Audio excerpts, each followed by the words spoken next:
बिस्मिल्लाहिर्रहमानिर्रहीम, अस्सलाम वालेकुम। शाम रमज़ान में आपको खुश आमदेद। और 4 से 6 बजे थ्रू आउट रमज़ान हम आपके साथ रहे। आज 29वां रोज़ा है और ऐन मुमकिन है कि आज चांद रात हो जाए, ऐन मुमकिन है कि कल ईद हो जाए। तो इसी वजह से फिर तारुफ कराई देते हैं जी। मैं हूँ सदफ अब्दुल जब्बार और मैं हूँ सैयद फैसल करीम। चांद शाम में देखा जाएगा, लेकिन हम तो अभी आपके सामने हाजिर हो गए हैं। कवीम खान, जैसे कि सदर आपने कहा कि बिल्कुल है, क्योंकि विजिबिलिटी जो है वो भी काफ़ी ज़्यादा स्ट्रॉन्ग है। और जो है जब कमेटीज़ बैठेंगी तो इस पर भी बात करेंगे। इसके अलावा अब चांद नज़र आए या ना आए, लोग जो हैं उन्होंने अपनी फाइनल राउंड की तैयारियां मुकम्मल करनी है। फाइनली हो गई, अभी भी बात नहीं है। अभी ऐसा कैसे हो सकता है कि वो एक इक्का दुक्का चीज़ें छोड़ देते ताकि वो जो एक रस्म और रिवाज जो है चांद रात में बाहर निकलने का वो ना करें, तो फिर ईद जो है वो शायद रह गई होंगी, बादाम पिस्ते रह गए होंगे, शीर खुरमा की तैयारी करनी है और भी दूसरी चीज़ें रह गई होंगी। ये तो अपने खाने पीने की बात कर रही, मैं तो ज्वेलरी, मैचिंग ज्वेलरी और मैचिंग वेस्ट कोट्स और इसकी बात मैं कर रहा था। लेकिन ये सारी चीज़ें जो हैं, मामलात जो हैं, अब वो फाइनली अपने फाइनल राउंड की जानिब तो जा रहे हैं। लेकिन अब सिचुएशन ये है कि चांद का जो इंतज़ार है ना, वो इस वक्त सब कर रहे हैं। बिल्कुल। और आज मरकजी रोयत हिलाल कमेटी का इजलास इस्लामाबाद में होगा। मौलाना अब्दुल खबीर आज़ाद उसकी सदारत करेंगे और चांद की रोयत देखी जाएगी। रोयत के मुतालिक फिर शहादतें भी इकट्ठी की जाएंगी। मुख्तलिफ शहरों में जोनल कमेटियाँ बनती हैं, वहाँ से जब शहादतें इकट्ठी हो जाती हैं तो फिर ऐलान कर दिया जाता है ऑफिशियली तौर पे। लेकिन कभी कभी ये जो ऑफिशियल ऐलान है ये रात के 3 बजे तक भी पहुँच जाता है। अच्छा, ये हो चुका है एक बार, बड़ी बुरा ये हो चुका है आज। लेकिन ऐसे इम्कानात नहीं है। ना सिर्फ ये कि आज बहुत ज़्यादा चांसेस हैं चांद नज़र आने के, मैदानी इलाकों में भी और सैली पट्टी पे भी। अच्छी बात यह है कि अगर तो हो जाता है आज पाकिस्तान में भी चांद, तो ये गालिबन 15-20 साल बाद एक ऐसा रमज़ान आ रहा होगा कि जब उम्मत मुस्लिमा इकट्ठे पूरी ईद मना रही होगी, if I am not wrong. तो बड़ा ही ज़बरदस्त ये हो जाएगा, क्योंकि शवाल का चांद मक्का मुकर्रमा में नज़र नहीं आया था, तो उस हिसाब से तो उनकी यहाँ ईद कल है। बाय द वे, लेकिन मेरी फिर भी रिक्वेस्ट है, टाइम पे बता दें। हाँ, ये मेरी रिक्वेस्ट है। आज हो जाएगा। आज दर्जी से कपड़े उठाने होते हैं एक्चुअली। उसने चांद रात का वादा किया होता है। उसने ये नहीं कहा होता 29 रमज़ान या 30 रमज़ान, उसने कहा होता है बाजी चांद रात पे दूंगा, तो चांद रात वाली बात होती है। ठीक है, तो फिर आपकी देखिए ख्वाहिश को पूरा करते हुए दुआ हम ये कर लेते हैं कि जी के सिचुएशन ये है कि अब जो है कुछ घंटे बाकी रह गए कि जब कमेटीज़ जो है उनकी मुलाकात का आगाज़ होगा, वो चांद देखना शुरू करेंगे। उस वक्त भी हम आपको अपडेट करेंगे। लेकिन एक और चांद भी दिख गया है और ज़बरदस्त नज़र आ गया है जी। और जिसका इंतज़ार किया जा रहा था हो गया वही। तो न्यूजीलैंड के खिलाफ जो T20 सीरीज़ है उसका कौमी स्क्वाड का ऐलान कर दिया गया है। And obviously Babar Azam lead करेंगे। लेकिन इस पे खबर यह है कि मोहम्मद आमिर की 4 साल बाद हो गई है वापसी। इमाद वसीम भी 1 साल बाद आ गए हैं टीम में वापस। और काफ़ी ऐसे नाम हैं जिनको हम एक्सपेक्ट कर रहे थे कि उनको PSL की परफॉर्मेंस पे आना चाहिए, तो वो आ गए हैं, जिनमें उस्मान खान हैं और कराची किंग्स के इरफान खान नियाजी, जो कि बहुत ज़बरदस्त मिडिल ऑर्डर बैट्समैन और बहुत ही ज़बरदस्त गन फील्डर के तौर पे हैं। साइम अयूब और मोहम्मद रिजवान वो भी टीम का हिस्सा हैं। इसके अलावा जिन्होंने बहुत मेहनत की थी काकूल अकेडमी में, बहुत ज़्यादा मेहनत, आज़म खान, उनको भी इस मेहनत का सिलसिला मिला है और आज़म खान जो है वो भी इस स्क्वाड का हिस्सा। अच्छा चले, तो अब पेस बैटरी में जी शाहीन आफरीदी का नाम है ऑब्वियस चॉइस। पाकिस्तान की नसीम शाह, अब्बास आफरीदी और जमान खान के नाम शामिल हैं। जबकि स्पिन की हम अगर बात करें तो उसामा मीर, अबरार अहमद और शादाब खान भी शामिल हैं। तो 5 रिजर्व खिलाड़ियों को भी टीम में शामिल किया गया है। यस। अच्छा, अब जो सीरीज़ 18 अप्रैल से शुरू होगी, अब जब सेलेक्टर्स जो हैं वो गुफ्तगू कर रहे थे, वाब रियाज भी गुफ्तगू कर रहे थे, वो क्या कह रहे थे ये आपको सुनाते हैं। के लिए अभी हमारे पास जो मिनिमम है उसको मद्देनजर रखते हुए एक बेहतरीन टीम तश्कील दी है। वाइस कैप्टन की बात तो ऑब्वियसली उसके ऊपर हमारी डिस्कशंस चल रही है। तो इस रोटेशन पॉलिसी में कप्तान भी बैठेंगे और बैठ सकते हैं। ये पॉलिसी सब प्लेयर्स के लिए है। जब तक चीज़ें क्लियर नहीं हो रही थी तो ऐसे लग रहा था कि शायद अगर हम काकूल ना जाते तो आपस में एक दूसरे को मार मूर ही ना देते। जब हम गए तो हमने देखा कि इससे अच्छा माहौल हमने नहीं देखा। लड़के बहुत ज़्यादा यूनाइटेड थे। ये पाकिस्तान के प्लेयर्स हैं, इनको पाकिस्तान को रिप्रेजेंट करना, और आई थिंक यही उनका मकसद है। और उस मकसद की वजह से आई थिंक वो लोग इकट्ठे रहेंगे और आप इंशाल्लाह देखेंगे कि आगे भी इकट्ठे रहेंगे। और यही लोग जिनकी आप बात करें, यही आप लोगों को पाकिस्तान के मैचेस जितवाएंगे। We want him free of mind to execute his skills and stuff. तो इस वजह से हमने शाहीन की वर्कलोड मैनेजमेंट को देखते हुए वी टुक दैट डिसीजन। तो ये सूरत हाल है। और एक चीज़ जो मेंशन की गई, इन्होंने कहा अगर काकूल ना जाते तो खिलाड़ी आपस में लड़ पड़ते। तो इसने तो बड़ी इस तरह की बॉन्डिंग को बेहतर किया। इस तरह की जो चीज़ें थी। बाय द वे, بہت ہی ٹف کویسچنس پٹ اپ کیے گئے تھے اس پوری کمیٹی کے سامنے, اور جو ان کے 2-3 مہینے پہلے کے بیانات جو تھے نا, انہی کو سوال بنا کے جب ان کے سامنے رکھا گیا تو پھر انہوں نے وہ پھر لاجواب ہو گئے, خواہ وہ عبدالرزاق ہو یا پھر وہ وہاب ریاض ہو. تو اس سب پہ ذرا اب ہم بات کر لیتے ہیں. نمائندہ خصوصی برائے کھیل شاہد ہاشمی ہمارے ساتھ موجود ہے. السلام علیکم شاہد بھائی, کیسے ہیں؟ خیریت سے؟ الحمدللہ. ہم پریس کانفرنس پہ تو بعد میں آتے ہیں. میں اس لیے بھی ہنس رہا ہوں کیونکہ اتنے ٹف کویسچنز میں نے اس سے پہلے نہیں دیکھے تھے اور وہ خود بھی لاجواب ہو گئے. لیکن پہلے ذرا ٹیم کی بات کر لیتے ہیں. بیلنس لگ رہی ہے آپ کو؟ Pace, spin, all rounders and openers and every one. بالکل یہی سارے پلیئر ہیں. بیلنس ہے. ایک آدھ پلیئر اوپر نیچے ہو جاتا ہے, جیسے ایسا لگا کہ محمد علی کو چانس ملنا چاہیے تھا لیکن وہ ریزرو میں ان کو ڈال دیا. شاید ملتان میں انہوں نے زیادہ وکٹیں لی تھی, باہر جب وہ نکلے تو اتنی وکٹیں نہیں لے سکے.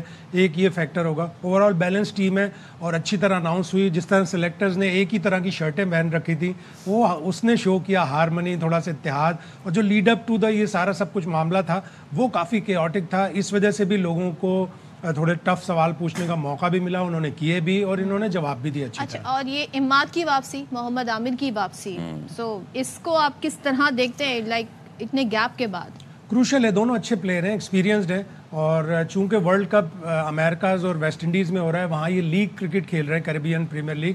عامر نے تو 3 یا 4 ایڈیشن کھیلے ہیں. اماد 216 سے ریگولر کھیل رہا ہے, اس کی کوئی 60 کے قریب وہاں وکٹیں ہیں, 600-650 رنز ہیں, تو اس کو وہاں کی وکٹوں کا تجربہ ہے. ایکسپیرینس پلیئر ہے, لیکن ان کو اب یہ سوچنا ہوگا کہ انہوں نے اپنا اگر کریئر آگے بڑھانا ہے تو اب انہوں نے ایک آدھ دفعہ جب اگر ٹیم سے نکالے جائیں یا ڈراپ ہو جائیں تو اس کو مسئلہ نہ بنائیں, اچھی پرفارمنس دیں اور پھر ٹیم میں دوبارہ واپس آئیں. تو اچھا فیصلہ انہوں نے کیا کہ ریٹائرمنٹ سے واپس آئے. جذباتی فیصلے تھے دونوں کے ریٹائرمنٹ کے, اب واپس آئیں تو پاکستان کو سرو کریں, اچھا کھیلیں. اچھا, اب اسی بیچ جو ہے ہم اپنے اسپورٹس اینکر نجیب الاسلین کو بھی جو ہے وہ شامل گفتگو کر لیتے ہیں. السلام علیکم نجیب, اور بتائیے گا ٹیم آپ نے دیکھی, بابر اگین لیڈ کر رہے ہیں, باقی پوری ٹیم کیسی نظر آ رہی ہے آپ کو؟ جی ہاں, ایک تو کپتانی کی جہاں تک بات ہے, ہم پہلے بھی بات کر چکے ہیں. پہلے بڑا جو ریئیکشن تھا وہ نیچر ریئیکشن تھا, اس کے بعد فوراً بابر کو ہٹانا, captain is as good as your option. تو بابر کو دوبارہ کپتان بنانا جو ہے وہ غلطی تو غلطی تھی, پہلے ہونا ہی نہیں چاہیے تھا, بابر کو ہٹانا ہی نہیں چاہیے تھا. نہیں, آپ یہ جو ٹیم ہے یہ کافی اچھی لگ رہی ہے. بس اس کا یہی ایک ہے کہ آپ نے اس میں تیاری کرنی ہے ورلڈ کپ کے لیے. تو آپ کو جو اپنے پراپر پلیئرز ہیں ان کو صحیح طریقے سے ریسٹ دینا, اور یہی جو ہے وہ سلیکشن کمیٹی پلان بھی کر رہی ہے کہ سب کو موقع ملے تاکہ آپ کے پاس ایک اچھا سینئر اور جونیئر کا بیلنس بن جائے ورلڈ کپ سے پہلے. اچھا, یہ جو ہم دیکھ رہے ہیں پی ایس ایل کے جو بہترین پرفارمر رہے عرفان اللہ اور عثمان خان, ان کو شامل کیا گیا ہے, تو ان کی شمولیت کے بعد آپ سمجھ رہے ہیں کہ یہ صحیح فیصلہ ہے؟ دوسرے اب اوپننگ جو جوڑی ہے ہماری وہ کون ہوگی بیٹنگ میں؟ یہ تو as good as anybody's guess, کیونکہ ویسے اتنے سارے کنٹینڈرز ہو گئے. عثمان کے آنے کے بعد ایک اور کنٹینڈرز ہو گئے اوپننگ سلاٹ کے لیے. اب کمبینیشنز ٹرائی کرتے رہیں گے اس سیریز میں, اور پھر اس کے بعد دیکھیں گے کہ کیا بیسٹ پاسبل اوپننگ پیئر بن سکتا ہے. عثمان خان کی شمولیت obviously it's a very good sign, ایک بڑا ضروری تھا یہ. ساتھ ساتھ جو باقی بھی پرفارمرز ہیں ان کو موقع ملا ہے. Irfan Khan Niazi the best fielder in Pakistan cricket, بڑے یوٹیلیٹی کرکٹر ہیں اوور آل, اور کراچی کنگ کے لیے بھی انہوں نے جس طرح سے پرفارمنس کی تھی ان کی بھی جگہ یہاں بنتی تھی. تو overall it's a good sign.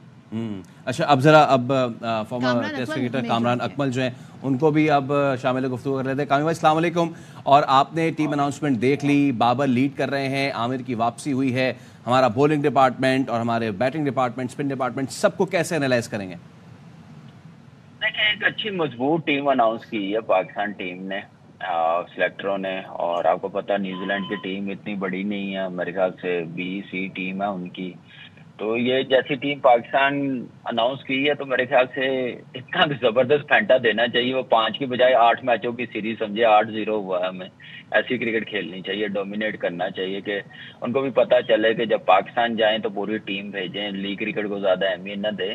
لیکن جہاں تک ہماری ٹیم کی بات ہے, عرفان خان نیازی آیا, ایک اچھا سائن ہے. ڈومیسٹک بڑا زبردست اس کا گیا سیزن, پی ایس ایل بڑی زبردست گئی ہے.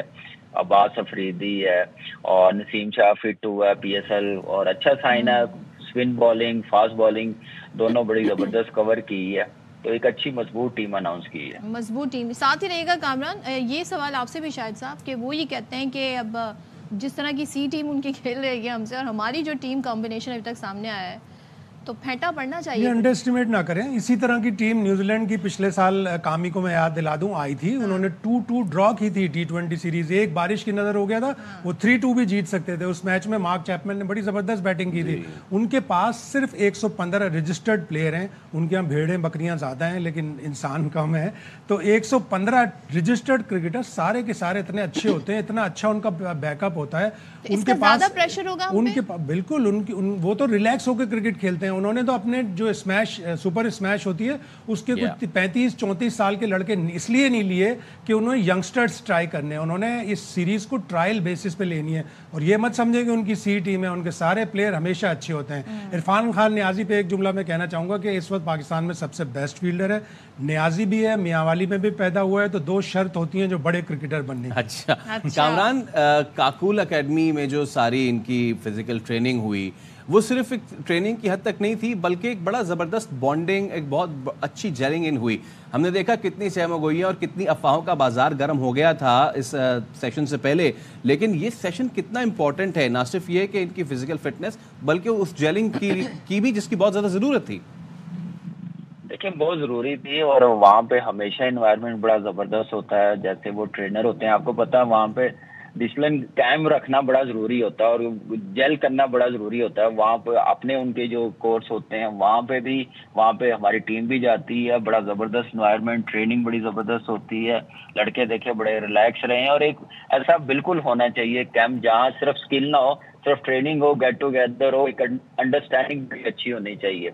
और जहाँ तक शाहिद भाई ने बात की है कि लास्ट ईयर भी वो आए थे, हमारे लिए शर्म की बात थी। वो टीम हमसे एक मैच जीत के चली गई थी और जिम्बाब्वे जैसी टीम हमसे एक मैच जीत के चली जाए तो बाकी टीमों से वो खेलते हैं, मार खाते हैं, हमें आके सीरियस हमें हरा के चले जाते हैं। ये हमारी नाकामी है, ये उनकी कामयाबी है, हमारी नाकामी है। ये सोचना चाहिए हमने अपना लेवल ऊपर लेके जाना कि नीचे लेके जाना, या फिर हम उस टाइप की टीम अनाउंस करते जैसे न्यूजीलैंड टीम ने की। अपने बिठाते 4-5 प्लेयर्स, रेस्ट करवाते, बैकअप तैयार करते। हम लोग तो बैकअप पिछले 5-6 साल से नहीं तैयार कर रहे, एक आधा लड़का लेके आते हैं, बाकी वही लड़के चलते हुए आ रहे हैं। यही बात हमने की थी जब पार्ट थे हम सिलेक्शन कमेटी के। हमने गलत को गलत कहा, सही को सही कहा। बस यही चीज है कि हम लोगों ने नहीं सोचते, हम ऑन द स्पॉट सोचते हैं कि हमने बस जीतना है, बस हमारा एम ये होता है। और दूसरा, आप परफॉर्मेंस बेस्ड, आपने अगर मैं ज्यादा डिटेल में जाऊं तो आपका सिस्टम इस वक्त धर्म बरम हो गया है आज की सिलेक्शन में। ये शायद भाई को भी पता है, मुझे भी पता है, आपको भी पता है, इस पाकिस्तान के उन सब बच्चों को पता है जो सारा साल डोमेस्टिक रगड़ा खाते हैं। अच्छा शाहिद भाई, अब इसमें एक चीज़ ये भी है ना कि हमने बड़ी सताइश की कि बहुत अच्छा ये कैंप हुआ और इस तरह के होने भी चाहिए, लेकिन हम इस तरह के कैंप्स अपने लाहौर में क्यों नहीं कर पाते? इस तरह का रेगुलर पार्ट हमारे पीसीबी में होना चाहिए ना, ताकि रिगरस इस तरह की ट्रेनिंग हो, मुसलसल फिट रहेंगे इसी तरीके से। शाहिद भाई हाँ बिल्कुल होना चाहिए, और अगर हम लाहौर में नहीं कर सकते, एनसीए में नहीं कर सकते, तो उसमें कोई मुज़ायका नहीं है कि हम काकुल में ही भेज के, एबटाबाद में ही भेज के इस तरह के सेशंस करते रहें। 6-6 महीने पे होंगे तो इन लड़कों को आदत भी होगी और इन लड़कों को आइंदा कभी टूर पर प्रॉब्लम नहीं होगी। इंग्लैंड की टीम हो गई, ऑस्ट्रेलिया की टीम हो गई, ये बूट कैंप्स लगाते हैं एशेज से पहले, ये वर्ल्ड कप से पहले बूट कैंप्स लगाते हैं। हिल एरियाज़ में जाते हैं, माउंटेन रेंज पे जाके क्लाइंबिंग करते हैं, ट्रैकिंग करते हैं, हाइकिंग करते हैं, तो उनकी फिटनेस इसी तरह ज़बरदस्त होती है। मैं बार बार कहता हूँ न्यूजीलैंड की टीम सुपर फिटनेस है, इस वक्त पूरी दुनिया में सबसे ज़्यादा फिटनेस उनके पास है।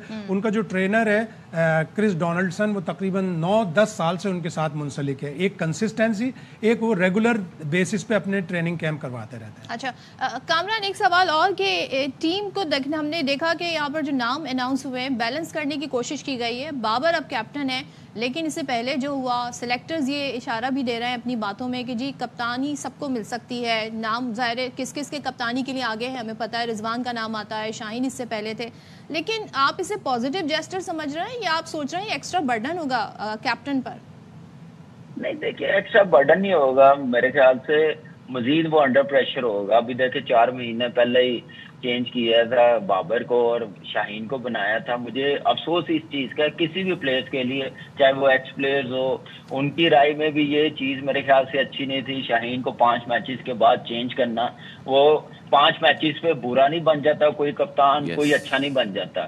ٹائم دینا چاہیے, جیسے ہر کپتان, پاکستان کا ہر کپتان, شاید بھائی اتنی کرکٹ کور کر چکے ہیں, ہم نے اتنی کھیلی نہیں جتنی انہوں نے کی ہے, کہ کبھی ایسا نہیں ہوا 5 میچز کے بعد چینج ہوا وہ کپتان. ٹائم ملتا ہے, مار کھاتے ہیں, مار کھا کے سیکھتے ہیں, امپرومنٹ کے چانسز ہوتے ہیں, سیکھنے کے ہوتے ہیں, وہ اسی صورت ہوتے ہیں جب ٹائم ملتا ہے. تو شاہین کے ساتھ میں میرے خیال سے آنیسٹلی بتاؤں, میری جو رائے ہے وہ زیادتی ہوئی ہے. لیکن خیر پی سی بی کا اور سلیکشن کمیٹی کا ڈیسیژن ہے, بابر کو موقع ملا ہے. اب بابر نے جو بھی چیزیں کی ہیں پیچھے, جو 4 سال کیپٹنسی کی ہے, اچھی کی ہے, بری کی ہے, اس نے پاکستان کے لیے کی ہے. اب آگے کا سوچنا کہ آگے اس نے کیا لے کے جانا ہے. پچھلے ٹینیور میں کیپٹنسی میں پلیئرز نہیں بن سکے, ٹیم کا مورال بڑا نیچے گیا, پرفارمنس ہائی نہیں ہے, ہر ٹیم پاکستان میں آ کے ہمیں ہرا کے چلی گئی ہے. یہ ایک المیہ پاکستان کی کرکٹ کا کہ ہم نے اس طرف کیسے امپروومنٹ لانی ہے. کہ ہوم ٹیم کوئی بھی کھیلتی ہے, کوئی بھی ٹیم جاتی ہے, وہ ٹھیک ٹھاک مار دیتی ہے, وہ جیتتے ہیں, لیکن ہم لوگ ہار رہے ہیں. تو اس چیز پہ میرے خیال سے سلیکشن کمیٹی نے, ٹیم مینجمنٹ نے سوچنا, بابر نے سوچنا ہے کہ کیسے نکلنا, ہم نے کیسے اپنی کرکٹ بہتر کرنی ہے. دوسری ٹیموں کو, زمبابوے جیسی کو بھی ہم مضبوط کہیں گے وہ آئیں گے تو, کیونکہ ہمارا گراف اتنا نیچے چلا گیا ہوا, کانفیڈنس لیول اتنا نیچے گیا ہوا ہے کہ ٹو مینی ایکسپیریمنٹ کر کے. تو اس چیز پہ کنٹرول کرنا, اپنے سسٹم کو اسٹرانگ کرنا, آپ نے صرف پی ایس ایل کی سلیکشن کرنی ہے. تو پھر آپ باقی لڑکوں کو, آپ نے سگنل آج کی سلیکشن میں تو دے دیا کہ باقی ڈومیسٹک جو سارا سال کھیلتے ہیں وہ چھوڑے, صرف پی ایس ایل کی طرف فوکس کرے.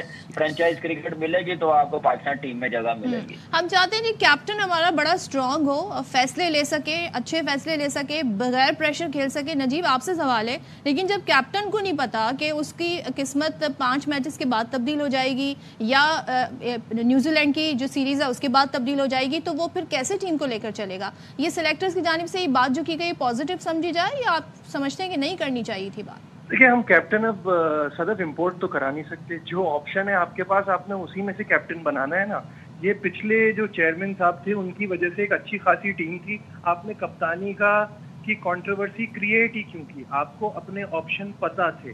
دیکھیے, میں اس سے تو کامران کی بات سے کوئی اختلاف ہے ہی نہیں کہ یہ زیادتی ہوئی ہے شاہین کے ساتھ, بٹ کیا شاہین پہلے ہی اچھا آپشن تھا کپتانی کے لیے؟ جہاں آپ بات کر رہے ہیں کہ پی ایس ایل پہ ٹیم سلیکٹ نہیں ہونی چاہیے, تو پی ایس ایل کی بیس پہ آپ نے ان کو کپتان بنا دیا. اب وہ ان کی اپنی پرفارمنس بھی ویسی نہیں رہی, اور ان کا آپ کو پتا ہے کہ وہ کبھی بھی انجرڈ بھی ہو سکتے ہیں, ان کے ورک لوڈ کو بھی لے کے چلنا ہے. تو یہ آپشن پہلے سوچنا چاہیے تھا, وہ اس وقت نہیں سوچا. اور پھر 5 میچ کے بعد ہٹانا, وہ تو آبویسلی ایک مذاق ہی بن گیا ہے. پہلے ہمارا مذاق تھا کہ چیئرمین کون, اب مذاق یہ ہو گیا ہے کہ کیپٹن کون. تو اب اگر آپ نے بابر پہ بھروسہ کیا ہے, اب جیسے بھی کیپٹنسی کرتے ہیں نہیں کرتے, آپ نے ان کو بھی وقت دینا ہے, آگے لے کے چلنا ہے. یہ بار بار اپنا جوک نہ بنائیے, آج یہ کپتان کل وہ کپتان. اور پھر ٹیم میں بھی جو ٹیم بالکل یونائٹڈ تھی, اس کی یونٹی بھی آپ خراب کر رہے ہیں نا, بار بار کپتان بدل کے گروپس بنا رہے ہیں اس کے اندر خود ہی. تو یہ وہ غلطی ہے جو ہم کر رہے ہیں. دوسرا یہ جو ڈسکشن چل رہا ہے, پاکستان ان چند ٹیموں میں سے ہے جو سب سے بری ہوم سیریز ہماری ہوتی ہے, کسی کی بھی نہیں ہوتی. کوئی بھی آ جائے, کوئی بھی اچھی بری کیسی بھی ٹیم ہو, وہ ہمیں ہرا کے چلی جاتی ہے, کیونکہ ہمارا گول بڑا شارٹ ٹرم ہوتا ہے. ہم چاہتے ہیں بس یہ جیت جائیں, ہمارے اوپر بات نہ آئے, آگے بڑھو, دیکھتے ہیں کیا کرنا ہے. کوئی فیوچر پلاننگ نہیں ہوتی, کوئی ایسا آپ کا گول سیٹ نہیں ہوتا کہ ہم کس طرف جا رہے ہیں, اور یہ جو ہماری پریپریشن ہے یہ کس چیز کے لیے. تو آئی ہوپ کہ اس بار جو یہ سیریز ہے نیوزی لینڈ کے خلاف, اس میں آپ کا جو مائنڈ ہو وہ کلیئر ہو, اور آپ کو پتا ہو کہ آپ کا گول کیا ہے. ویسے ساری افراتفری میں ایک چیز اچھی ہوئی کہ بابر اعظم کے لیے ویک اپ کال ہے کہ بابر اعظم نے اپنی کپتانی کو امپروو کرنا ہے, ٹیم کو ساتھ لے کے چلنا ہے. ویک اپ کال ہے, اور یہ سلیکٹرز کا ڈیسیشن نہیں تھا بابر اعظم کو کپتان بنانے کا. سارے سلیکٹرز آن ریکارڈ ہیں, محمد یوسف ہوں, وہاب ریاض ہوں, رزاق ہوں, اسد شفیق نے اتنا نہیں کہا ہوگا, باقی سارے سلیکٹرز نے ہمیشہ بابر اعظم کی کپتانی پہ تنقید کی ہے, اور یہ فیصلہ ٹاپ مین کی طرف سے آیا تھا. ان سلیکٹرز کو تو صرف سائن کیے انہوں نے. اچھا, اب کامران بھائی, اب ہمارے سامنے کپتان بھی بن گیا, ٹیم بھی سامنے آ گئی, کوچز کے معاملات بھی طے ہو گئے ہیں. اب وہ جو پاسٹ ہے وہ پاسٹ, اب چھوڑ دیں اس کو, اب آگے بڑھتے ہیں. نیوزی لینڈ کی سیریز ہے, کیا آپ کی ایکسپیکٹیشن ہے, اور اس کے بعد اسی کو مومنٹم بنا کے بلڈ اپ کر کے پھر آگے پھر دیگر 2 سیریز اور ورلڈ کپ تک ہمیں جانا ہے؟ आज भी क्रिकेट है, चैंपियंस ट्रॉफी है आपकी, वनडे क्रिकेट शुरू हो जाएगी, चैंपियनशिप के मैचेस है आपके, टेस्ट मैचेस, वो भी आपने देखने हैं। और इस वक्त ये बोर्ड को सिर्फ ये सोचना है, ओब्लाइज ना करें, पाकिस्तान को सामने रखे, हर डिसीजन लें, सिलेक्शन करें, मैनेजमेंट का हिस्सा बनाएं। अगर आपने इतना शोर मचाया हुआ था फॉरनर कोच ये सारा कुछ, तो आपने अगर इस सीरीज के बाद ही लाना था तो फिर हफीज को कंटिन्यू करवा लेते। उसने क्या किया, उसने क्या बुराई किया, उमर गुल को कंटिन्यू करवा लेते। अगर आपने ये करवाना, सिर्फ ये सारी चीजें जो मुझे नजर आ रही हैं, ये सिर्फ वही है जो मैं पहले भी कहता हुआ आ रहा था, ओब्लाइज ना करें, पाकिस्तान को सामने रखे, डिसीजन लें। चेयरमैन साहब ठीक है, नए आए हैं, उनको इतना आइडिया नहीं है क्रिकेट का, लेकिन जो उनके साथ है उनको थोड़ा सा अच्छा मशवरा दें और तो पाकिस्तान की क्रिकेट को सामने रखते हुए करें। एक एक बंदे को 2-2 3-3 जॉब्स देना, हम इससे पहले मिसबा से भी एक्सपेरिमेंट करवा चुके थे, बुरे तरीके से एक्सपोज हो गए थे, मिसबा भी एक्सपोज हो गया था। तो ये सारी चीजें सामने रखते हुए डिसीजन लेने पड़ेंगे। ये नहीं है कि एक बंदा सब कुछ कर सकता है, वो नहीं मेरे ख्याल से अच्छी चीज। और आपने लेके जाना है, वर्ल्ड कप लेके जाना, वहां पे आपका कॉम्बिनेशन क्या होना चाहिए, 11 क्या बनने, आपने पिच के मुताबिक क्या बनाने हैं। इस वक्त ये चीज है, ये सिर्फ इंग्लैंड टूर पे कंप्लीट टीम जानी थी। ये जो सीरीज थी हमें पता था ये टीम आनी है, उसके बाद फिर आयरलैंड जाना है, वो ये चीजें थी कि अपने बैकअप स्ट्रॉन्ग करना। तो ये तो हमारे लड़के तो वर्कलोड मैनेज करना था, तो आप बाकी लड़कों को भी करते हैं, सिर्फ शाहीन के लिए क्यों हारिस रऊफ के लिए, बाकी लड़के भी हैं, बाकी लड़कों को भी आप कहें। इससे 4 से 5 साल पहले तो ऐसी चीजें नहीं थी, इंजर्ड लड़के भी साथ टूर्स पे ले जाते थे, उस वक्त भी हम कहते थे ये क्या तरीका है। सिर्फ वो इसलिए कि अपने ग्रुप से वो बाहर ही नहीं आते थे। इन चीजों को खत्म करना पड़ेगा पाकिस्तान की क्रिकेट को। बिल्कुल, आपने कहा कि ऑब्लाइज ना किया जाए। Thank you so much Kamran Akmal, Najibul Hasnain, Shahid Hashmi साहब, आपका बहुत शुक्रिया। लेट्स होप कि हमारी टीम अच्छा परफॉर्म करे। और एक चीज़ जो हमने देखी इतनी सारी कंट्रोवर्सीज के बाद, अब टीम को यूनाइटेड रहना चाहिए और टीम बनकर खेलना चाहिए, पास्ट को भी पीछे रहने दें। एब्सोल्युटली। अच्छा, इसी बीच हमने ये भी देखा कि जब काकुल का फिटनेस कैंप था वो ख़त्म हुआ और उसके बाद फिर army chief general Asim Munir ने इशारा दिया तमाम तर प्लेयर्स को, और वो हम आपको दिखा भी रहे हैं कि उन्होंने बाबर आजम से मुलाकात की और दीगर जो खिलाड़ी थे उनसे भी मुलाकात की है। और कौमी टीम के एजाज़ में दावत इफ्तार का जो एहतमाम था वो आर्मी हाउस में किया गया था। इस मौके पे चेयरमैन पीसीबी मोहसिन नकवी और बोर्ड के दीगर हुक्काम भी शरीक हुए। कौमी टीम ने 2 रोज़ कबल ही काकुल में फ़िज़िकल ट्रेनिंग मुकम्मल की है और फिर तरबियत का मौका फराम करने पर खिलाड़ियों ने आर्मी चीफ का शुक्रिया भी अदा किया, और इसके साथ साथ क्रिकेटर्स ने खेलों के फ़रोग़ के लिए पाक फ़ौज के किरदार की तारीफ भी की। चलें जी, अब यहाँ पर हम ले रहे हैं ब्रेक के बाद वापस आते हैं।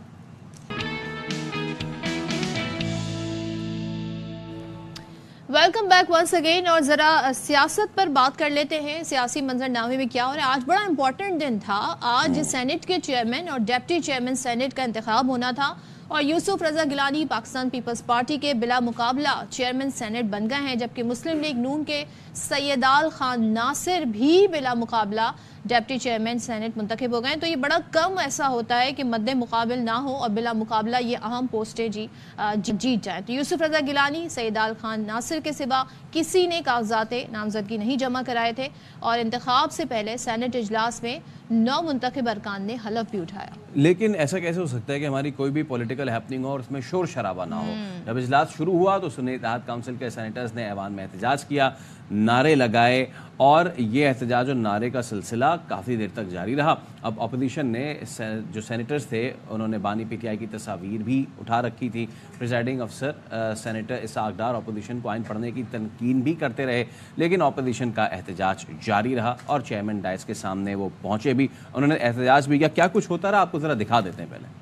चलें, तो एहतजाज आज ये सिलसिला जारी रहा, जबकि यूसुफ रजा गिलानी सेनेट का चेयरमैन बनने के बाद, हलफ लेने के बाद उन्होंने खिताब किया और जुल्फ़िकार अली भुट्टो और बेनज़ीर भुट्टो का जिक्र करते हुए आबदीदा हो गए।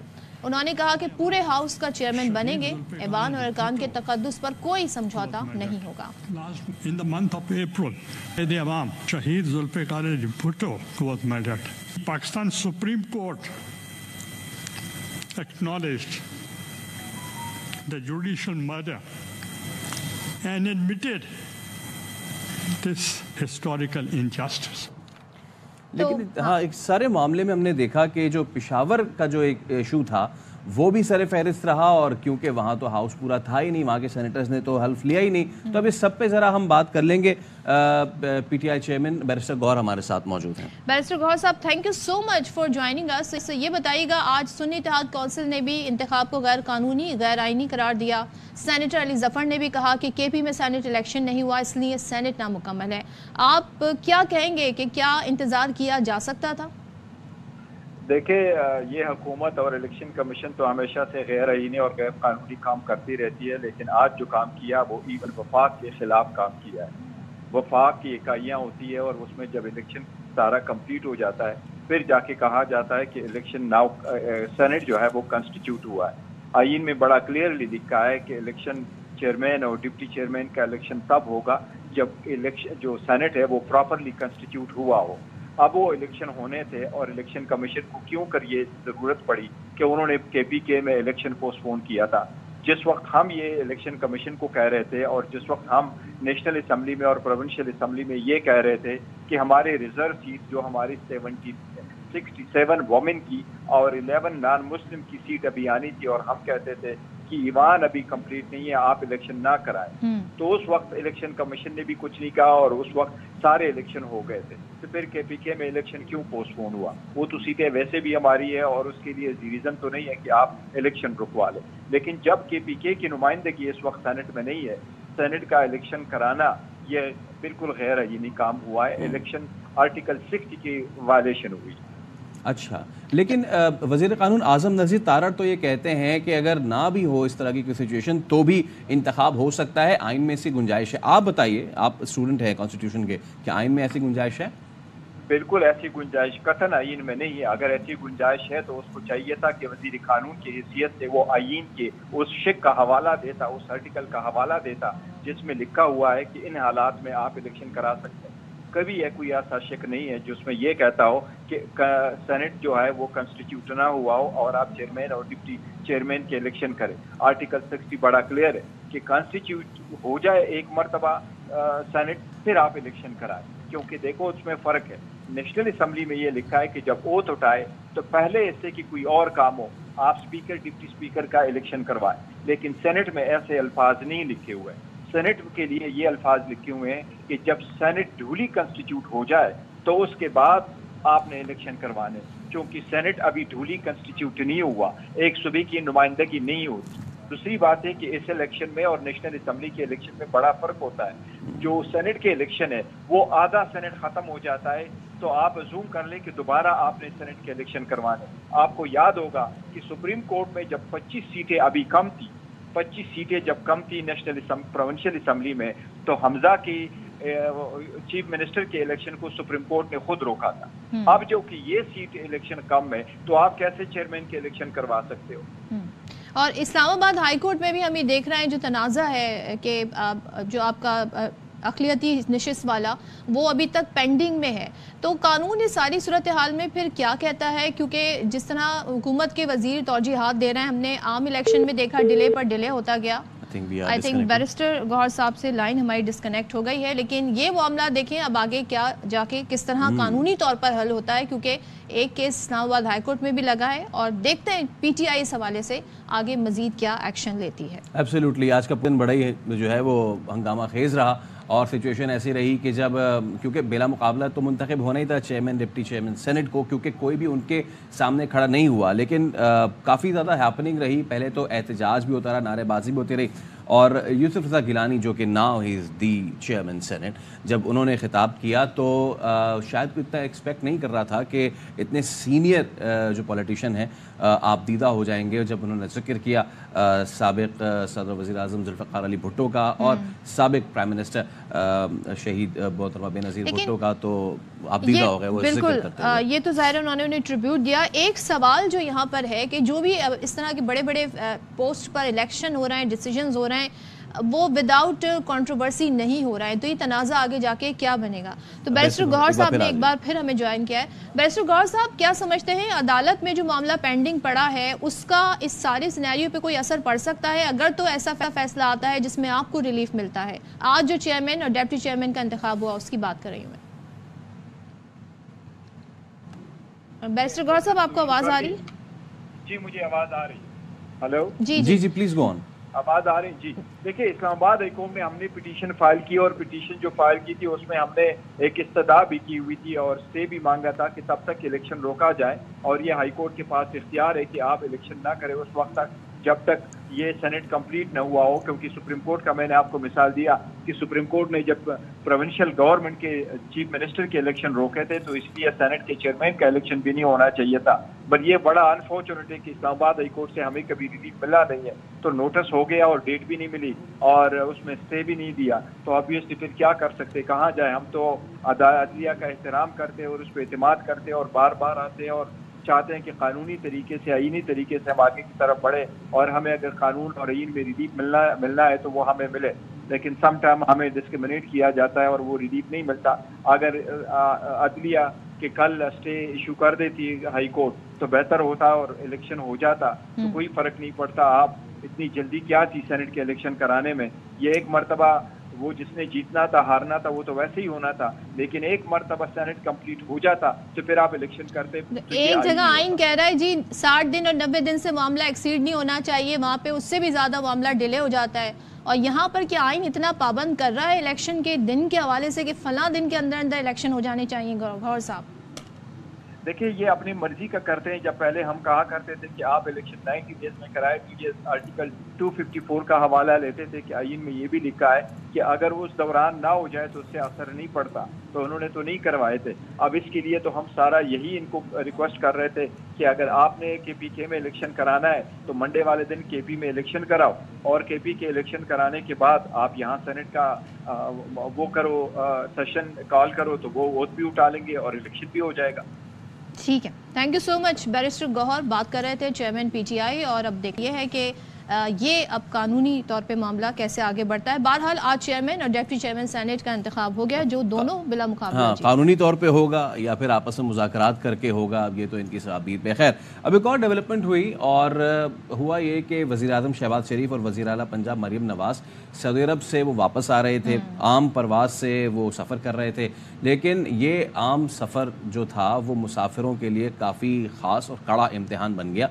वज़ीर-ए-आज़म और वज़ीर आला पंजाब के वफ़द ने PIA की जद्दा इस्लामाबाद परवाज़ पर सफ़र किया था और PIA की जद्दा इस्लामाबाद परवाज़ को इस्लामाबाद के बजाय लाहौर लैंड करा दिया गया। यानी मुसाफिर थे जद्दा इस्लामाबाद के और वो पहुंच गए लाहौर। वेट किया उन्होंने लाहौर में। जी हाँ, और इसके बाद फिर ये हुआ कि जद्दा एयरपोर्ट पर तैयारा सरकारी वफ़द के इंतज़ार में 2 घंटे खड़ा भी रहा, यानी कि आगाज़ से ही मुसाफिरों के लिए बड़ा कड़ा इम्तिहान था। 2 घंटे वो वहाँ इंतज़ार करते रहे और जब वो फाइनली ये जहाज़ परवान भर गया और जब उन्होंने पहुँचना था इस्लामाबाद उनकी डेस्टिनेशन, तो बजाय इस्लामाबाद के उनको लाहौर उतार दिया गया है। और सरकारी वफ़द के उतरने के बावजूद तैयारा 2 घंटे तक लाहौर एयरपोर्ट पर खड़ा भी रहा।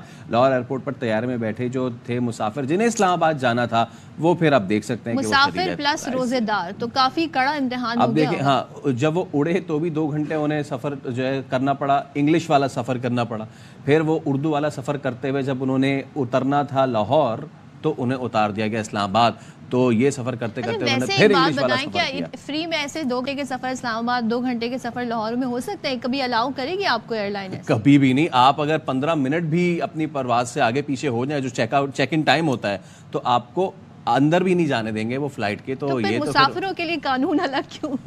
बस यही है, यही सूरत हाल है कि जो इतनी इससे बेहतर है सियासी जब इस तरह के प्रोटोकॉल होते हैं तो फिर वो जो खास परवाजें होती हैं अलग ही कर दें, वही बेहतर है, अलग ही कर दें। इस तरह मुसाफिरों को काफ़ी परेशानी का सामना करना पड़ा। चलें जी आगे बढ़ते हैं और ज़रा बात करते हैं कुछ ऐसे इशूज़ की जिनको लेके हम देख रहे हैं कि हमारी जो साइबर क्राइम है या FIA काफ़ी मुतहरिक भी है। तो FIA का इंसानी स्मगलर्स के खिलाफ क्रैकडाउन जारी है।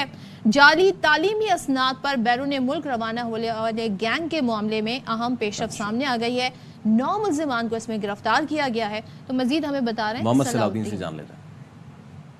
FIA की जानिब से इंसानी स्मगलरों के खिलाफ क्रैकडाउन का सिलसिला जारी है। अभी गुज़िश्ता चंद दिन कबल एक ग्रोह पकड़ा गया है कि जो जाली दस्तावेज़ात तैयार करके तालिब इल्मों को बैरून मुल्क तालीम हासिल करने के लिए भेजा जा रहा था। इस वक्त हम मौजूद हैं इंस्तादाद इंसानी स्मगलिंग सर्कल में। डिप्टी डायरेक्टर अली मुराद बलोच साहब हमारे साथ मौजूद हैं। इंफॉर्मेशन मिली थी कि जी एक बहुत बड़ा ग्रोह काफ़ी अरसे से जो है इस घिनौने कारोबार में मुलविस है। تو ہم نے کوئی 9 بندے پکڑے ہیں. ان کا پورا دفتر بنا ہوا تھا گلشن اقبال میں.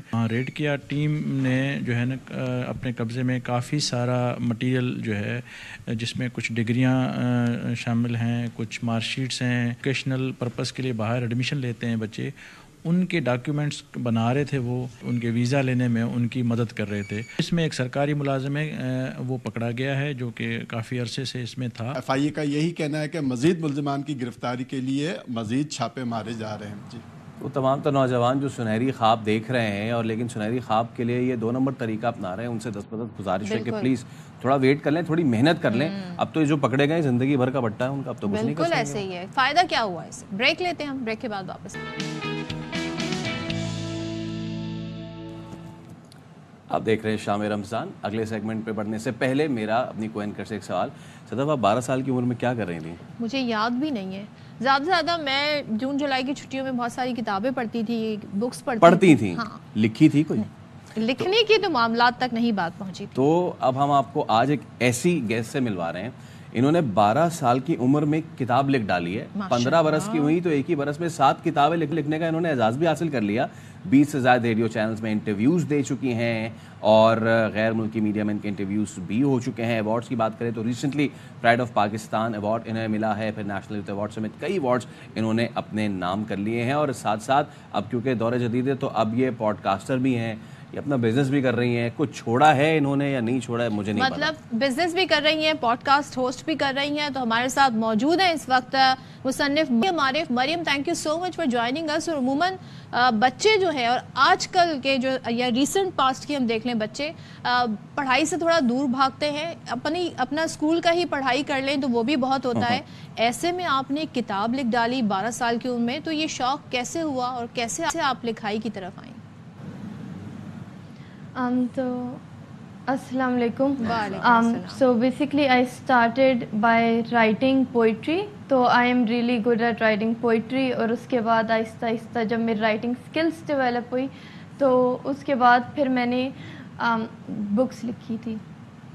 اچھا, تو پھر آپ کی پہلی بک کو پذیرائی ملی, اس کی پبلیکیشن ہوئی, تو کیا رسپانس تھا؟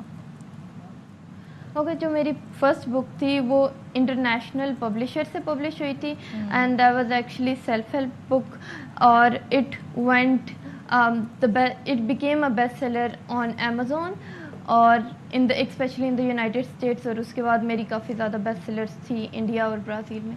اچھا, زبردست. اپنا بزنس بھی کر رہی ہیں, کوئی پوڈ کاسٹ بھی کر رہی ہیں, اس کے بارے میں تھوڑا ہمیں کچھ بتائیں. تو جو میرا بزنس ہے that's actually a beauty business. I know تھوڑا سا ڈفرینٹ ہے کمپیئر ٹو رائٹنگ بکس, لیکن I was interested in this and I am also B B A student, تو اٹ میک سینس کہ میں I be in the business side of things. اور جہاں تک پوڈ کاسٹ کی بات ہے, I have 2 podcast. One is the nutrients podcast and the other is the life biology podcast. اچھا, nutrient podcast is related to the trending things اور life biology is related to biology. اچھا, اب ظاہر ہے آپ young ہیں اور آپ دونوں چیزیں کر رہی ہیں. آج کل بہت سارے ہم دیکھ رہے ہیں لڑکے لڑکیاں پوڈ کاسٹ کر رہے ہیں, اپنے چینلز بنائے ہوئے, پلس آپ بکس بھی لکھتی ہیں. زیادہ انگیجنگ آپ کو کون سا پلیٹ فارم لگا, بکس کے ذریعے اپنے خیالات کا اظہار کرنا یا پوڈ کاسٹ کے ذریعے؟ تو آئی نو یہ بہت ڈفرینٹ سیگمنٹس ہیں تو ان کو سچ کمپیئر نہیں کیا جا سکتا, لیکن آئی تھنک جو میرے لیے personally that is the books, کیونکہ I like writing books compare to the audio side of things. تو it's more easier for me to write books rather than give like a speech یا پھر in different side of things پہ. چلے, آپ کو ہم best of لک کہیں گے, آگے مزید بھی زبردست کام کرتی رہیے. تھینک یو سو مچ مریم, ہمارے ساتھ تھیں. اور یقیناً کتاب لکھنا کوئی آسان کام نہیں ہے, لکھاری بننا آسان کام نہیں ہے. اور آج کل کے ایسے دور میں جب اتنی ڈسٹریکشنز ہوں, آپ اگر ایک آرٹیکل پڑھنے بیٹھے ہیں تو کبھی آپ کو فیس بک سے نوٹیفیکیشن آ رہا ہے, کبھی ٹویٹر سے آ رہا ہے, کبھی آپ گھوم پھر کے دوبارہ سے انسٹا پہ چلے جاتے ہیں, تو فوکس نہیں رہ پاتا. تو ایسے میں اگر جو لوگ لکھ رہے ہیں بڑا کمال کر رہے ہیں آج کل کے زمانے میں. لیکن پر ہم ایک جیسے ہیں. لیکن چلے ابھی ہم ایک بریک لیتے ہیں, اس کے بعد دوبارہ حاضر ہوں گے. Stay with us. अस्सलाम वालेकुम, वेलकम बैक वंस अगेन। और हमारे शो का दूसरा घंटा शुरू हो गया, यानी कि 5:03 हुए हैं। और जैसे जैसे फैसल जो एक ख़ास जुमला कहते हैं ना, जब 5 बज जाते हैं तो ये वक्त हमें हर गुजरता लम्हा हमें पकौड़ों के करीब ले जाता है। तो अब हर गुजरता लम्हा हमें मुमकिन तौर पर चांद रात के करीब ले जाता है। चांद की रोयत आज हो सकती है, कभी इम्कान है। और ऐसे में हम चाहते हैं कि चांद रात की मुनासबत से और ओवरऑल रमज़ान में जो फेस्टिविटी होती है उसका एक अलग ही कल्चर है, एक अलग ही रंग है। और ख़ास तौर पे आज तो हम ये बताना चाहते थे कि भाई कहाँ पे स्टॉल लगे हैं, कहाँ पे चूड़ियाँ, कहाँ पे मेहंदी के नित नए डिज़ाइन, लेकिन ईद की और चांद रात की इन खुशियों को मांद कर दिया कराची में होने वाले स्ट्रीट क्राइम्स ने। एब्सोल्युटली, हम तो कोशिश हमारी ये है कि हम आपसे पॉजिटिव चीज़ें शेयर करें, लेकिन क्या करें कि जब इस शहर में इतना ज़्यादा अमन अमान के मामलात ख़राब हो जाएं कि रोज़ाना हमें आके ये मामलात आपको बताने पड़े कि आज फला डाकू असला लहराते हुए आए और कोई दुकान का सफाया कर दिया, आज फला डाकू आए और कराची गरबी में ये मामला कर दिया। अब तो मामलात यहाँ तक आ गए हैं कि मुतवातिर हम आपको ये बता रहे हैं कि आज डाकू किसी शख्स को मार के चले गए, 2 लोगों को मार दिया, किसी बाइक राइडर को मार दिया, किसी काम से वापस जाने वाले को मार दिया। ये जो महीना गुजरा है कराची पे, शहर कराची पे, ये बाबरकत महीना रमज़ान का जो होना चाहिए था वो शहर कराची वालों के लिए कहीं से भी कयामत बन के बिल्कुल। और साल के जो 91 दिन हुए ना, इसमें 59 लोग अपनी जान से चले गए। साल को शुरू हुए इतने दिन नहीं गुजरे जितनी लोगों की जानें चली गई हैं। और सिर्फ रमज़ान के ही हम महीने की बात कर लें तो, और ये जो कत्ल हुए ना, मज़ामत पर 59 अफराद कत्ल हुए, 22,627 बड़ी वारदातें हुई हैं। और ये सारे अदाद शुमार बता रहे हैं कि 373 कारें, 15,968 मोटरसाइकिलें चोरी या छीनी गई हैं। तो डाकू तो बेलगाम है ईद से पहले। जी हाँ, जब ईद से पहले हो, रमज़ान से पहले हो, साल का शुरू हो, साल का इख्तिताम हो। अब गुज़िश्ता रोज़ की अगर सिर्फ बात कर लें, सिर्फ कल की ही बात कर लें, मुख्तलिफ वारदातों में 1, 2, 4 शहरी जान से गए हैं। अगेन गरीबाबाद में रात गए स्ट्रीट क्रिमिनल्स ने फायरिंग की, निजी सोसाइटी का सिक्योरिटी गार्ड जहां भाग हो गया। 31 मार्च को शेरशाह में डकैती मज़ामत पर फायरिंग से जख्मी शहरी भी दम तोड़ गया। रमज़ान मुबारक में डाकुओं के हाथों कत्ल शहरियों की तादाद इस तरह 20 हो चुकी है। अभी हम उसी वाक़े को लेकर रो रहे थे जो साइट एरिया में हुआ है, 1 करोड़ 35 लाख की डकैती वाला। अब उसमें हुआ ये कि फाइनली कुछ एक चीज़ डेवलपमेंट सामने आई है। जो दोनों मुलजमान थे उनकी तस्वीर सामने आई है, मोटरसाइकिल पे जा रहे हैं और इनके पास वो एक नीले रंग का शॉपर भी आपको नजर आएगा जिसपे वो 1 करोड़ 35 लाख रुपए जो है वो लेके भागे। शॉपर में 1 करोड़ 35। जी हाँ, वो शॉपर में जो है वो ये लेके जा रहे हैं और आप देख सकते हैं इनकी तस्वीर भी वाज़े हैं। तो हम उम्मीद ये करते हैं कि ये जो है कब्जे में आ जाए, काबू में आ जाए, ताकि कुछ तो मदाओ जो जाना था जिनको वो जा चुके हैं। साथ ही इस तरह के जो एक वाकयात है उसका सिलसिला रुका नहीं। तो डिस्ट्रिक्ट वेस्ट पुलिस ने रिक्शा गैंग समेत 2 गैंग्स के 6 मुल्जिमान को तो गिरफ्तार कर लिया है। अब जो ये रिक्शा गैंग है इसके मुल्जिमान से लूटी हुई रकम और असलहा भी बरामद हुआ है। और SSP जो बेस्ट हैं हफीजुर रहमान बुगटी के मुताबिक रिक्शा गैंग का 11 से ज़ायद वारदातों में मुलव्वस होने का इतराफ़ सामने आया है। मुल्जिमान का एक और गिरोह है और वो गिरोह जराइम की 10 वारदातों में मुलव्वस है। तो उन्होंने मुख्तलिफ इलाकों में अपने जराइम जो है वो फैलाए हुए, उनको बांटा हुआ है कि हम यहाँ पर ये टारगेट किलिंग के हवाले से तो खैर जो नंबर्स आ रहे हैं वो अलग हैं। यहाँ पे हम स्ट्रीट क्राइम्स करेंगे, यहाँ पे हम बाइक छीनेंगे, यहाँ पर हम मोबाइल छीनेंगे। तो कराची में वाइट करोला गैंग से लेके रिक्शा गैंग तक हर कोई जो है वो अवाम को लूटने पे इस वक्त मामूर है। हम बात करेंगे, हमारे साथ हमारे नुमाइंदे सलमान लोधी मौजूद हैं। सलमान, अब तो ईद बिल्कुल सामने सामने है और चांद रात भी कवी इम्कान यही है कि आज हो जाएगी। ऐसे में कोई सिक्योरिटी प्लान सामने आया है कि आज हम चेंज करने जा रहे हैं, कोई मजीद स्नैप चेकिंग, कोई मजीद पेट्रोलिंग, कि आज तो लोगों को निकलना ही निकलना है, तो लोग जो है कुछ अमन अमान की जो है वो लेके निकल सकते हैं घर से, कि या फिर वो घर में ही रहें आज? पुलिस और दीगर कानून नाफिज करने वाले इदारों की जानिब से रवायती सिक्योरिटी प्लान के हवाले से ही दावे किए जा रहे हैं। मैं आपको अगर रियलिटी बताऊं, ग्राउंड रियलिटी, मैं सब फवारा चौक पे मौजूद हूँ। गवर्नर हाउस है और एक तरफ ज़ैनब मार्केट सदर की अहम मार्केट है।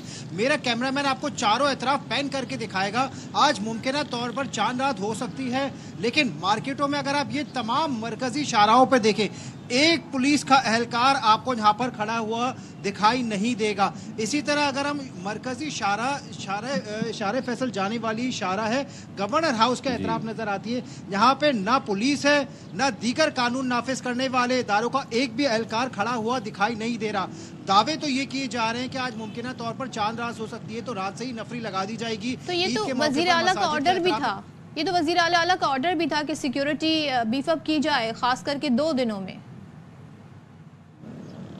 देखें, अब जो ये पुलिस की तरफ से जो दावा किया जा रहा है कि मसाजिद के बाहर भी नफरी लगाई जाएगी, ईद के जो बड़े इज्तिमात होते हैं, इमाम बारगाह है, वहाँ पर नफरी लगाई जाएगी, और शाम के औकात में लोगों की बड़ी तादाद रेस्टोरेंट और तफरीह मुकामात का रुख करते हैं, वहाँ पर भी ज़िले सतह पर नफरियों को तैनात किया जाएगा। रेंजर्स को भी शाहराहों पर स्नाइप चेकिंग, रेंजर्स जो काम कहते हैं स्नाइप चेकिंग का सिलसिला बढ़ाया जाएगा। कराची के दाखिली और खारजी रास्तों के अलावा हसास मुकामात पर नफरी लगाई जाएगी। लेकिन हम ये शहर के मुख्तलिफ मुकामात पर देख रहे हैं, आज मुमकिन तौर पर चांद रात भी हो सकती है। अभी तक हमने दोपहर को, शाम के औकात में इस किस्म की कोई सूरत हाल तो शराहों पर नज़र नहीं आ रही कि एकदम, क्योंकि रमज़ान में इतनी ज़्यादा स्ट्रीट क्राइम की वारदात हुई, लोगों का कत्ल भी किया गया। उसके बाद ईद पे हम ये समझ रहे थे कि सिक्योरिटी सख्त होगी, लेकिन ग्राउंड रियलिटी ये है कि हमें वो सिक्योरिटी के इंतजाम शहरों पर नज़र नहीं आ रहे। ईद के हवाले से दावे तो किए जा रहे हैं कि सिक्योरिटी प्लान तैयार किया गया है, ईद की नमाज के इज्तिमात और लोगों की तफरीह मुकामात की, इसी तरह ट्रैफिक के मसाइल ना हो, ट्रैफिक पुलिस को भी शहरों पर उतारा जाएगा। अब देखते हैं कि ईद के दिन सिक्योरिटी क्या सूरत हाल रहती है ग्राउंड पर। ईद के दिन क्या सिक्योरिटी रहती है, अभी तो हमें सिक्योरिटी नहीं नज़र आ रही, बावजूद इसके कि वज़ीर आला ने ऑर्डर भी दिए थे। और कल हमारे शो में वज़ीर दाखिला सिंध बात कर रहे थे, उन्होंने यकीनदहानी कराई थी कि अब सूरत हाल बेहतर हो जाएगी। Thank you so much Salman Lodhi, हमें सूरत हाल बता रहे थे ग्राउंड से कि उन्हें कहीं पर भी जो अहम मकामात हैं वहाँ पर भी उन्हें सिक्योरिटी नज़र नहीं आ रही है। अब ऐसे में कराची में जो स्ट्रीट क्राइम है वो बढ़ेगा ही, और इस बढ़ते क्राइम्स की वजूहात हमें बता रहे हैं एडिशनल IG कराची इमरान याकूब। वो ये कहते हैं कि जी कराची में भिखारियों के साथ जराइम पेशा अनासिर भी ईद सीज़न लगाते हैं। तो मेरे ख्याल से कोई नई बात तो ये नहीं है। ऐसे बयानात आते हैं कि मैं थोड़ी देर को ज़रा अपने आप को रीचेक करती हूँ कि मैंने सही चीज़ आप लोगों तक कन्वे की है कि नहीं। तो भिखारियों का ईद सीज़न चल रहा है, भिखारियों का ईद सीज़न चल रहा है, जराइम पेशा अफराद का चल रहा है, कराची सबका कराची कोई नहीं। नज़ीर शाह से मज़ीद जानते हैं। नज़ीर बताइए। बिल्कुल, देखिए कराची में स्ट्रीट क्राइम की वारदातें जिस तरह बढ़ती जा रही हैं, शहरियों में इंतहाई तशवीश पाई जाती है। इस वक्त हम एडिशनल IG कराची इमरान याकूब मिनहास के साथ मौजूद हैं, हम उनसे जानेंगे। आप ये बताइएगा कि कराची में रवां साल अब तक 3 माह के दौरान, बल्कि चौथा महीना शुरू हो चुका है, तो तकरीबन 59 के करीब शहरी डकैती पर जाबाक हो चुके हैं। तो स्ट्रीट क्रिमिनल कितनी इनकी तादाद है, पकड़े भी जा रहे हैं फिर आ रहे हैं, तो कहाँ से आते हैं और इनको असला कहाँ से मिल रहा है? कराची शहर बहुत बड़ा है और 2.5 से 3 करोड़ के दरमियान पॉपुलेशन है, और जिसका डाटा भी मुकम्मल नहीं है। हमारा मुशाहिदा है कि जो लोग कराची में स्ट्रीट क्राइम करते हैं, वो जब हम उनका बैकग्राउंड चेक करते हैं तो वो मुख्तलिफ बैकग्राउंड्स के होते हैं। अप कंट्री से भी आ रहे होते हैं, सिंध के अंदरूनी हिस्सों से भी आ रहे होते हैं, बलूचिस्तान से भी आ रहे होते हैं। क्रिमिनल्स को ईद का सीज़न एक बहुत बड़ी ल्यूक्रेटिव मार्केट नज़र आ रही होती है, ये लिहाजा ये क्रिमिनल्स आते हैं। जिस तरह कराची में बैगर्स आते हैं, रमज़ान में हमारा एक रफ़ एस्टिमेट है कि 3 से 4 लाख फ़कीर कराची आते हैं और अपना सीज़न लगा के आते हैं। इस तरह ये क्रिमिनल्स भी आते हैं और स्ट्रीट क्राइम करते हैं। स्ट्रीट क्राइम की जो डिटेक्शन की बात है, इसमें मैं ये समझता हूँ कि अब हम उस स्टेज पे पहुँच गए हैं कि ह्यूमन इंटेलिजेंस या एक नॉर्मल पुलिसिंग मॉडल के तहत हम इस क्राइम को ट्रेस नहीं कर सकते। हमको मॉडर्न मेथड्स, साइंटिफिक इंटरवेंशंस पे जाना पड़ेगा। कोई भी क्राइम हो और उसकी तफ्तीश जब हम स्टार्ट करते हैं तो हम 2 चीज़ों को सबसे पहले देखते हैं। वो ये कि कहीं से क्रिमिनल की तस्वीर किसी कैमरा में अगर आई है तो उसको हासिल किया जाए और उसके मोबाइल की जियो फेंसिंग की जाए। ये दोनों टेक्निक्स मॉडर्न कंट्रीज़ भी यूज़ करते हैं। हमें अब इस चीज़ की ज़रूरत है कि कराची के अंदर कैमरा कवरेज मैक्सिमम हो ताकि क्रिमिनल्स की डिटेक्शन हम बहुत आराम से कर सकें। अभी जो ईद, चांद रात, ये तमाम है, इसके लिए सिक्योरिटी के क्या इकदाम है? कितने पुलिस एहलकारों को तैनात किया जाएगा? देखें, मैक्सिमम वो तो हज़ारों में नंबर है, फिगर्स जो अगर आप देखें तो आपको सिक्योरिटी ब्रांच से मिल जाएगा। लेकिन नॉर्मल स्ट्रेटजी ये होती है कि हम इन दिनों में अपनी तमाम इनफेक्टिव स्ट्रेंथ, दफातर की स्ट्रेंथ, इवन इन्वेस्टिगेशन के लोग या दूसरे यूनिट से लोग ला के हम मैक्सिमम कवरेज करते हैं मेन शाहराहों को, मेन आर्टरीज़ को, بازاروں کو جہاں پہ بہت زیادہ لوگوں کی آمد ہے، ٹریفک مینجمنٹ، پارکنگز پہ رات کی عبادت ہو رہی ہوتی ہے، تراویح وہ تو انشاءاللہ آج ویسے ختم ہو جائیں گی، لیکن اس کے بعد جو عید کی نمازیں ہوتی ہیں، بڑے اجتماع گاہ ہوتے ہیں، وہ پورے ہمیں کور کرنے ہوتے ہیں۔ ہاں بالکل، دیکھیں عمران یعقوب منہاس کی جانب سے بتایا گیا اور ایک بات واضح طور پر سمجھ میں آئی کہ کراچی میں اسٹریٹ کرائم کو اگر ختم کرنا ہے تو اس کے لیے سیف سٹی پروجیکٹ ناگزیر ہو چکا ہے۔ بالکل، اور آج کل جسے ڈاکو ایڈوانس ہو گئے ہیں تو ان کے لیے جدید ٹیکنالوجی کا استعمال کرنا پڑے گا۔ جگہ جگہ سی سی ٹی وی کیمراز تو ہیں، لیکن جب پکچر کیپچر کی جاتی ہے ان اسٹریٹ کرمنلز کی تو وہ واضح نہیں ہوتی، تو اس کے لیے کوئی نہ کوئی میکانزم ایسا اختیار کرنا پڑے گا۔ اب یہ معاملہ ایوان تک جا پہنچا ہے۔ جی ہاں، اور اب ہوا یہ ہے کہ ایم کیو ایم نے یہ کہا ہے کہ جتنے بھی ڈکیتی کے دوران مزاحمت پر قتل ہو رہے ہیں شہری، ان کے لواحقین کو 50 لاکھ روپے دیے جائیں۔ متحدہ قومی موومنٹ نے قومی اسمبلی میں یہ قرارداد جمع کرائی ہے۔ اس قرارداد میں مزید کہا گیا ہے کہ سندھ حکومت عوام کے تحفظ میں ناکام ہے۔ وزراء کے بیانات زخموں پر نمک پاشی کے مترادف ہیں۔ معاشی ہب ہونے کے باوجود کراچی کو سیف سٹی سے محروم کیوں رکھا جا رہا ہے؟ اور اس سے پہلے جو اہم چیز ہے، اس سے پہلے ایم کیو ایم نے کراچی کو 3 ماہ کے لیے فوج کے حوالے کرنے کا مطالبہ بھی کیا ہے، اور یہ بھی کہا کہ سندھ حکومت نے کراچی والوں کو ڈکیتوں کے رحم و کرم پر چھوڑ دیا ہے، اور سندھ کے جو وزیر داخلہ ہیں وہ بتائیں کہ کس نے پولیس کے ہاتھ باندھ رکھے ہیں۔ کوئی علاقہ، کوئی سڑک ایسی نہیں ہے جہاں شہریوں کی جان محفوظ ہو۔ تو یہ مطالبہ ایم کیو ایم کی جانب سے کیا جاتا رہا، اور اب دیکھتے ہیں اب اس کا نتیجہ کیا نکلتا ہے۔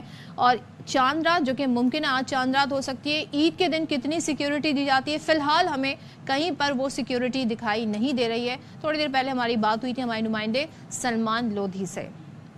تو ہم امید یہی کرتے ہیں کہ کراچی کی کچھ صورتحال بہتر ہونے لگے، لیکن جب ہم کراچی کی بات کرتے ہیں تو دیگر ملک میں کون سی سیکیورٹی کی صورتحال کوئی بہت اچھی ہے، بہت خاطر ہے؟ ہاں یہ تو وہاں ہے، پہ کون سی صورتحال خاص طور بہت پہ اچھی ہے؟ اسلام آباد اور لاہور میں ہم یہ دیکھ رہے تھے کہ وہاں کا کرائم ریٹ بڑا ہے۔ تو یہ حیرت انگیز بات ہے کہ اسلام آباد جیسے شہر میں، ہم تو کراچی میں یہ سوچتے تھے جی کہ موبائل فون باہر نکالیں گے اور کوئی بائک پر آئے گا اور چھین کے لے جائے گا، لیکن یہ سلسلہ وہاں بھی شروع ہو گیا ہے۔ تو اوور آل ملک میں سیکیورٹی کے حالات آپ کے سامنے۔ کچھ اب ذرا موسم کی بات کر لیں۔ موسم کا ذکر نہ ہو ایسا کیسے ہو سکتا ہے، اور عید پر کیا موسم رہے گا یہ جاننا بڑا امپورٹنٹ ہے۔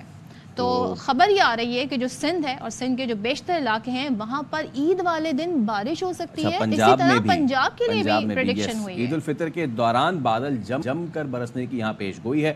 وسطی اور بالائی پنجاب میں طوفانی بارشوں کا امکان ہے۔ پی ڈی ایم نے اس پہ الرٹ بھی جاری کر دیا ہے، اور 10 سے 12 اپریل تک مری، گلیات، راولپنڈی، اٹک، چکوال میں شدید بارشوں کا امکان ہے۔ جو لوگ پلان کر رہے ہیں اپنی چھٹیاں، یہ دیکھ لیں، اس کے بعد پلان کریں کہ 10 سے 15 اپریل کے درمیان گجرانوالہ، لاہور، فیصل آباد، سرگودا اور ملتان میں بھی بادل جو ہیں وہ خوب برسیں گے۔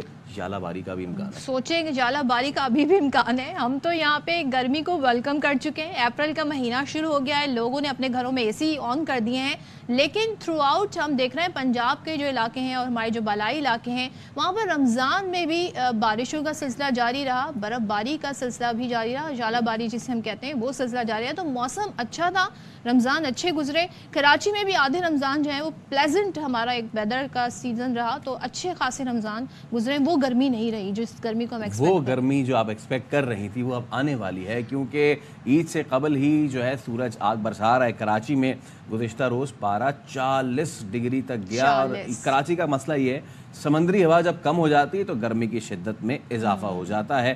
تو محکمہ موسمیات نے عید کے پہلے اور دوسرے دن سخت گرمی، لیکن 13 اور 14 اپریل کو بارش کی بھی پیش گوئی کر رکھی۔ یہ کراچی کا موسم ہے، اتنا موڈی کیوں ہے یہ؟ مطلب کہ 2 دن پہلے بہت گرمی ہوگی، اس کے بعد بولے گا چلو بھائی بارش کر لو۔ کراچی کے لوگ جائیں تو کہاں جائیں؟ 24 گھنٹے میں ویدر اپنا موڈ چینج کرتا رہتا ہے۔ رات میں ٹھنڈی ہوائیں ہوتی ہیں، صبح ہوتی ہے تو شدید گرمی ہوتی ہے، شام ذرا سی ٹھنڈی ہو جاتی ہے۔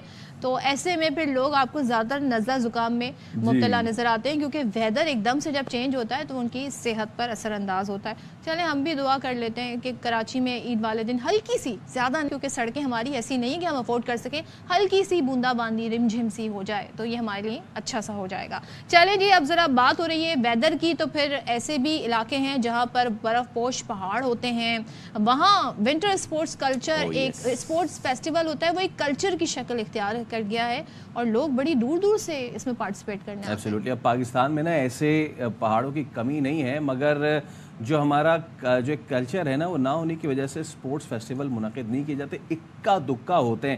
پوری دنیا میں اتنے زیادہ ہوتے ہیں لیکن ہمارے یہاں پتہ نہیں کیوں اتنے کم ہوتے ہیں. بس گنتی کے ہی اسپاٹس ہیں جہاں پہ یہ تھوڑے بہت ہو جاتے ہیں. آرٹیفیشل بھی بنائے جا سکتے ہیں. کیوں بنانا ہے آرٹیفیشل جب آپ کے ملک میں اتنی زیادہ چیزیں؟ اب سفرنگا ہے، اب یہ گلگت ہے، اسکردو ہے، یہاں پہ اسکی ٹریورس سے لے کے اور سنو جیپ ریلی سے لے کے تو کیا کیا. مالم جبہ تو مشہور ہے ہی سب کا، سب ایوری ون نوز کی اسکینگ اتنی زبردست ہوتی ہے. اور پی ایف میں بھی، پی ایف بیس جو نلتر ہے وہاں پہ بھی اتنی زبردست یہ چیزیں ہوتی ہیں، تو کیوں نہیں ہوتا یہاں پہ؟ اب آئی ڈونٹ نو. اچھا تو پھر بالآخر پاکستانی امریکن نفیسہ اندرابی نے ونٹر سپورٹس کی طرف رجحان بڑھانے کی کوششیں شروع کی ہیں، اور نفیسہ ایک امریکی ایتھلیٹ بھی ہیں. انہوں نے گلگت بلتستان سے خواتین کو منتخب کیا، انہیں اسکینگ کا سامان مہیا کیا اور 4 دن کی ٹریننگ بھی دی ہے. تو یہ عزم جو ہے دنیا بھر کی طرح پاکستان کے لوگ بھی اب ظاہر سے فائدہ اٹھا رہے ہیں اور برف پوش پہاڑوں پر مختلف کھیلوں کا میلہ سج رہا ہے. تو بات کر لیتے ہیں، ہمارے ساتھ موجود ہے پاکستان میں اسکینگ کے کھیل کو فروغ دینے کی روح روا اور کوپیما Nafisa Andrabi. Nafisa thank you so much. زبردست کام ہو رہا ہے. یہ خیال کیسے آیا؟ اور ظاہر ہے ہمارے یہاں کسی بھی چیز کا خیال تو شاید آ جائیں، آئیڈیاز تو ہوں، اس پر امپلیمنٹیشن بڑا مشکل ہو جاتا ہے. تو ذرا ہمیں بتائیے گا کیسے شروعات ہوئی اور کیا مشکلات رہیں؟ السلام علیکم، thank you for having me. ہاں نہیں، آپ لوگ بالکل صحیح کہہ رہے ہیں. مطلب میں جہاں امریکہ میں نارتھ فیس کی ٹیم پہ اسکیئر ہوں، وہاں تو پورا سال لوگ لگاتے ہیں کوشش کرنے کے لیے کہ وہ پاکستان کسی طرح پہنچیں، کہ وہ کراکورم میں کسی طرح اسکیئنگ کریں یا کلائمبنگ کریں.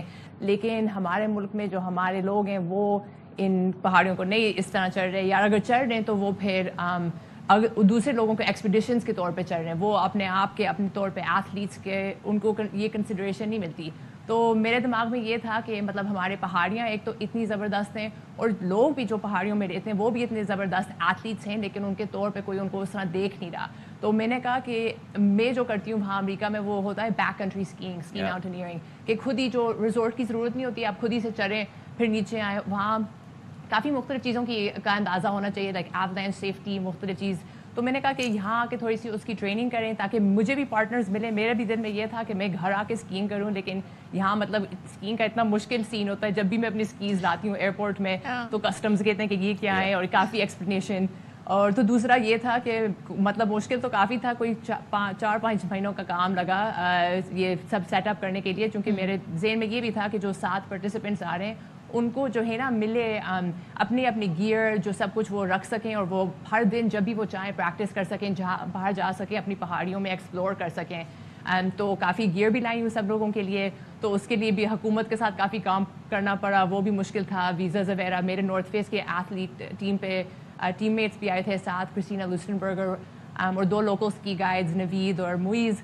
تو مطلب یہ جو ایفرٹس میں کر رہی ہوں وہ اور بھی ایفرٹس ہو رہے ہیں. گروپ ہے زوم کنیکشن، وہ بھی کوشش کر رہے ہیں کہ لوگوں کو گیئر دلوائیں. لیکن مجھے لگتا ہے کہ لوگوں کو ریسورسز کی ضرورت ہے، اور پھر ٹریننگ کی بھی کافی ضرورت ہے نا، کہ جیسے ہم کس طرح ایک دوسرے کو سیریسلی لیں ایتھلیٹس کے طور پر. تو مطلب ٹریننگ کا زیادہ تر یہی مقصد تھا. تو یہی کوشش کیا. اب نا سچویشن از کہ جیسے کہ آپ نے کہا کہ پوری دنیا سے لوگ پاکستان آتے ہیں، بٹ اب پاکستان کا ایک ایشو یہ ہے کہ پاکستان ہیز بیوٹیفل لینڈسکیپ. ہمارے پاس بہت اچھے یہ گلیشیئرز ہیں جہاں پہ آپ یہ سب کر سکتے ہیں، بٹ ریسورسز کی بہت زیادہ کمی ہے. ہمارے ریناؤنڈ ماؤنٹینرز شہروز کاشف سے لے کے اور بہت سارے وہ اسی چیز کا رونا رو رہے ہوتے ہیں، اور ہمارے پورٹرز بھی. ہمارے پاس فنڈز نہیں ہیں، ہمارے پاس جو ہے وہ ریسورسز نہیں ہیں. ان سپورٹس کے لیے کتنا ضروری ہوتا ہے ایسے ریسورسز کا ہونا، اور کہاں سے ان فنڈز کو ہم جنریٹ کر سکتے ہیں، یہ بتائیں. ہاں آئی مین ریسورسز بہت امپورٹنٹ ہوتے ہیں. مجھے بھی یہی لگتا ہے کہ جیسے نارتھ فیس ٹیم پہ جو مجھے بجٹ جو ملا ہے، میں نے کہا کہ سب سے زیادہ میں خیر استعمال یہی ہوگا اگر میں پاکستان لاؤں، یہ پورا بجٹ لاؤں، کہ میں گیئر لاؤں سب لوگوں کے لیے، ٹریننگ لاؤں سب لوگوں کے لیے. جو بیس کیمپ تھا ہم نے سوچا کہ سب لوگ وہاں آئیں، انکلوسیو ہو، ایکول ہو، سب لوگوں کو ایک ایک چیز ملے کہ ہم سب اکٹھے سیکھیں ایک دوسرے سے. لیکن ریسورسز کا کافی انٹینسو تھا، اور مجھے لگتا ہے کہ جس طرح میں ہوں امریکہ میں ہوں، میرے پاس بہت ایکسیس ہے ریسورسز، بہت ایکسیس ہے ریسورسز کی ابھی نارتھ فیس کے طور سے اور باقی بھی اسکیئنگ انڈسٹری میں. تو مجھے فیل کرتا ہے کہ یہ میری رسپانسبلٹی ہے کہ میں کسی نہ کسی طرح یہاں لاؤں اور وہ ریسورسز کو ری ڈسٹریبیوٹ کروں. لیکن یہ بھی ہے کہ مطلب اس ملک میں پیسے تو ہیں, کئی لوگوں کے پاس تو بہت پیسے ہیں, تو اس طرح بھی سوچنا ہوتا ہے کہ لائک ہماری پرائیورٹیز کیا ہیں. اور مجھے تو لگتا ہے کہ پاکستان میں ماؤنٹینئرنگ, اسکیئنگ, یہ جو سارے آؤٹ ڈور ٹورزم ہے وہ اتنی بڑی پرائیورٹی ہو سکتی ہے اور اس کو اتنا جنریٹ کر سکتے ہیں کہ بہت ورلڈ ریناؤنڈ ایتھلیٹس ہو سکتے ہیں پاکستان کے بھی, لیکن ان کو مطلب صحیح طرح سے انویسٹ کرنا ہے نا, ایکول کے طور پہ کہ ہم سب ایک دوسرے کو بڑھائیں. بالکل ٹھیک ہے. تھینک یو سو مچ, ہمارے ساتھ موجود تھیں اور زبردست گفتگو رہی, اور کیا بات ہے نفیسہ اندرابی کی, اور خواتین کو بھی انہوں نے آگے پروموٹ کیا اس سلسلے میں, تو یہ بڑا زبردست کام ہونے جا رہا ہے. ابھی بریک لے رہے ہیں, ہمارے ساتھ رہیے. آپ دیکھ رہے ہیں شام رمضان, اور ہو سکتا ہے کہ آپ آخری بار دیکھ رہے ہو شام رمضان, کیونکہ کچھ ہی دیر بعد جو ہے اس سال کیونکہ چاند دیکھنے کے لیے تمام تر کمیٹیاں بشمول جو مرکزی رویت ہلال کمیٹی ہے اس کا اجلاس جو ہے وہ کچھ دیر بعد شروع ہوگا. اور نہ صرف یہ کہ مرکزی رویت ہلال کمیٹی بلکہ تمام جو زونل کمیٹیاں وہ کچھ دیر بعد بیٹھ جائیں گے. آج بہت اچھے چانسز ہیں جی, بہت زبردست چانسز تھے آج چاند نظر آنے کے. ویزیبلٹی بڑی زبردست ہے, فوکاسٹ کلیئر ہے, آسمان پہ دور دور تک بادل نہیں ہیں, تو بس اگر ہوگا تو پھر چاند ہوگا, ورنہ پھر کچھ نہیں ہوگا. اچھا, تو اس کے لیے بڑی تیاری اہتمام کیا جا رہا ہے, اور آف کورس روزہ افطارنے کے بعد سے ہی یہ سلسلہ شروع ہو جائے گا. ہمارے ساتھ راشد حبیب اسلام آباد سے موجود ہیں, اور اسلام آباد میں ہی مرکزی رویت ہلال کمیٹی کا اجلاس ہونا ہے, تو ان سے پوچھتے ہیں کہ کتنی ویزیبلٹی ہے, کیا چانسز ہیں اور کیا تیاریاں ہو رہی ہیں. تو راشد بتائیے گا آپ کہاں پر ہیں اور کیا تیاریاں ہیں؟ ظاہر ہے روزہ افطارنے کے بعد ہی چاند دیکھا جائے گا, لیکن پریڈکشنز کیا کی جا رہی تھی موسم کے حوالے سے بھی کہ آج کلیئر ہے مطلع؟ جی, ہم اس وقت موجود ہیں اسلام آباد کے کوثر سینٹر میں, جہاں وزارت مذہبی امور کا دفتر بھی ہے, اور یہاں پر مرکزی رویت ہلال کمیٹی کا اجلاس چاند دیکھنے کے لیے ہوگا. 1445 ہجری بمطابق 2024 کی ماہ شوال کا چاند آج دیکھا جائے گا, اور پھر اس کے بعد اس کی رویت کا اعلان کیا جائے گا. مولانا سید محمد عبدالخبیر آزاد چیئرمین ہوں گے اس کمیٹی کے, جو سربراہی کریں گے, اور تمام پاکستان کے اضلاع سے جو علماء حضرات ہیں وہ ان کے ہمراہ یہاں پر اجلاس میں شریک ہوں گے. اوبویسلی جیسے آپ نے بتایا کہ چاند نمودار ہوگا مغرب کے بعد, یعنی مغرب ہوتے ہی افطار کے بعد یہ لوگ چھت پر جائیں گے اور چاند دیکھیں گے, جہاں ٹیلیسکوپ لگا دی گئی ہیں, لیکن مسئلہ بھی اتنا صاف ہے کہ عام انسانی آنکھ سے چاند بآسانی دیکھا جا سکے گا. محکمہ موسمیات کے مطابق بڑے واضح اور روشن امکانات ہیں چاند نظر آنے کے, کیونکہ ماہرین کے مطابق چاند کی پیدائش گزشتہ شب ہو چکی تھی, اور مغرب کے بعد اس کی عمر 22 گھنٹے ہوگی, اور بتایا گیا ہے کہ یہ 50 منٹ تک ویزیبل رہے گا افق پر. اتنے روشن امکانات کے بعد بھی یہ تو ہم یقین سے کہہ سکتے ہیں کہ کل عید کے امکانات بہت واضح اور روشن ہیں, لیکن اس سائنسی اعلان کے باوجود بھی جو رویت کی شرعی حیثیت ہے وہ اپنی جگہ ہے. چاند دیکھنا اور اس کا اعلان کرنا یہ شرعی تقاضا ہے, جس کے مطابق یہ اجلاس ہوگا اور پھر اس کا اعلان کیا جائے گا. ٹھیک ہے, تو راشد ہمیں بتا رہے ہیں کہ مطلع آج صاف ہے, ویزیبلٹی کے بہت زیادہ امکان ہے, لیکن یہ تو ہم سائنسی بنیادوں پر کہہ رہے ہیں, مگر جو شرعی تقاضا ہے اس کے تحت گواہوں کا ہونا ضروری ہے, چاند کی رویت ہونا ضروری ہے, تو اس کا اہتمام کیا جائے گا, اور جو زونل کمیٹی ہے ان سے بھی رابطہ کیا جائے گا. تو مولانا عبدالخبیر آزاد پھر پہنچ گئے ہوں گے راشد اس وقت؟ ہاں جی, ان کے آنے کا ٹائم تو ہو گیا ہے, انہوں نے کہا تھا کہ وہ پہنچ جائیں گے, لیکن شاید راستے میں کہیں ٹریفک کی وجہ سے لیٹ ہو رہے ہوں. ویسے بھی اجلاس میں ابھی کافی ٹائم ہے, تو کچھ دیر تک وہ پہنچ جائیں گے یہاں. وہ یہاں پہنچتے ہیں تو ہم ان سے بھی کوشش کریں گے کہ بات کریں. ٹھیک ہے, بہت شکریہ. راشد حبیب ہمارے ساتھ موجود تھے, اور اب سے کچھ ہی دیر بعد جو ہے وہ کمیٹیوں کا جو ہے اس کے بعد ایک دم سے جو سڑکوں پہ رش بڑھ جاتا ہے نا, اگر چاند کی رویت ہو جائے گا. اور لیکن وہ رش کیوں بڑھے گا؟ وہ رش اس لیے بڑھے گا کیونکہ چاند رات کی جو تیاریاں ہیں وہ بھرپور جو ہے شروع ہو چکی ہوں گی. بڑھنے کی بات, اچھا تو پتہ نہیں رش کہاں بڑھ گیا, لیکن ہم دیکھ رہے ہیں کہ لوگ جو ہے ویسے تو اب نکل ہی چکے ہیں, اور بہت سارے لوگ آج चाहे कराची हो, चाहे लाहौर हो, कोई दूसरा शहर हो, इफ्तार भी जो है वो उनका मार्केटों में ही हो रहा होगा और वो इफ्तार से लेके इसके शहरी तक जो मामलात हैं ना वो वहीं पे निपटा रहे होंगे, क्योंकि किसी ने मैचिंग बैग, किसी ने मैचिंग ज्वेलरी, प्लीज चूड़ियां लेनी है, मेहंदी लगवानी है, और चांद रात को ही मेहंदी लगवाने का असल मजा होता है क्योंकि उसका रंग अच्छा सा निखर के आता है ईद वाले दिन। तो क्यों ना फिर हमारे जो नुमाइंदगान जो हमने जगह जगह फैला दिए हैं, कराची से रुबीना अलवी हमें ज्वाइन कर रही हैं, अहमद खोकर हमारे साथ लाहौर से हैं और फैसलाबाद से मोहम्मद काशिफ हमारे साथ हैं। सो इन तीनों की तरफ बढ़ते हैं और बात करते हैं। सबसे पहले रुख कर लेते हैं हम कराची का, कराची से रुबीना से बात कर लेते हैं। रुबीना बताइएगा, 2-3 दिन पहले जो मार्केट का हाल था आज क्या नजर आ रहा है, क्योंकि आज मुमकिन ना तौर पे बताया जा रहा है चांद रात हो सकती है, और खास तौर पे किन स्टॉल्स पे ज्यादा रश है, चूड़ियां, जूते या फिर अभी भी कपड़ों की शॉपिंग हो रही है? जी अस्सलाम वालेकुम। और जिस तरह से हमारे इस्लामाबाद के नुमाइंदे ने बताया कि मतला जो है वो साफ है और चांद मुमकिन है कि नजर आ जाए, लेकिन अगर चांद नजर नहीं आया तो ये जो मतला है वो तो साफ है, लेकिन मसला जो है वो मर्द हजरात की जेबों के साथ हो जाएगा। तो दुआ ये कीजिए कि जो है वो चांद नजर आ जाए, क्योंकि अगर एक और दिन खवातीन के हाथ लग गया चांद की सूरत में तो फिर आप समझ सकती हैं कि किस तरह के मसाइल जो है वो मर्द हजरात की जेबों पर आ सकते हैं और उन्हें कितना गना गुजर सकता है। जहाँ तक ईद की शॉपिंग का ताल्लुक है तो तेज़ी जो है वो काफ़ी नज़र आ रही है, क्योंकि जो छोटे बच्चे हैं वो मैं देख रही हूँ कि सन ग्लास लेने में बहुत मसरूफ़ हैं, और छोटी बच्चियाँ जो हैं वो खूबसूरत जो पर्स है उनकी तरफ जो है वो उनकी निगाहें जा रही हैं कि किसी तरीके से माँ बाप जो है वो पर्स दिला दें ताकि वो उसमें अगर कल ईद हो जाती है तो उसमें ईदी जो है वो भरपूर तरीके से जमा की जा सके। इसके साथ साथ जो मर्द हजरात हैं उनकी तो आखिरी मराहिल में ही जो है वो चांद रात को या उससे 2-3 दिन पहले ही शॉपिंग वो करते हैं, क्योंकि ज़्यादातर तो वो खवातीन और बच्चों की शॉपिंग को कंप्लीट कराने में लगे हुए होते हैं। देखा जाए तो रश तो है, भरपूर है, और अगर इफ्तारी के बाद ये ऐलान कर दिया गया और चांद नज़र आ गया तो फिर जो रश बढ़ेगा वो जी देखने हाँ, से वो भी हम देखेंगे रुबीना। आपके पस मंजर में अभी इतना रश है, अगर ऐलान हो गया तो फिर पता नहीं कितना रश हो जाएगा। लाहौर का रुख करते हैं, अहमद खोकर मौजूद है हमारे साथ। अहमद, लाहौर दे दसो केड़ी तैयारी चल रही शॉपिंग दी और कितनी हो चुकी है, कितनी रह गई है, आपके पस मंजर में भी बताइएगा, अपना भी बता दीजिएगा।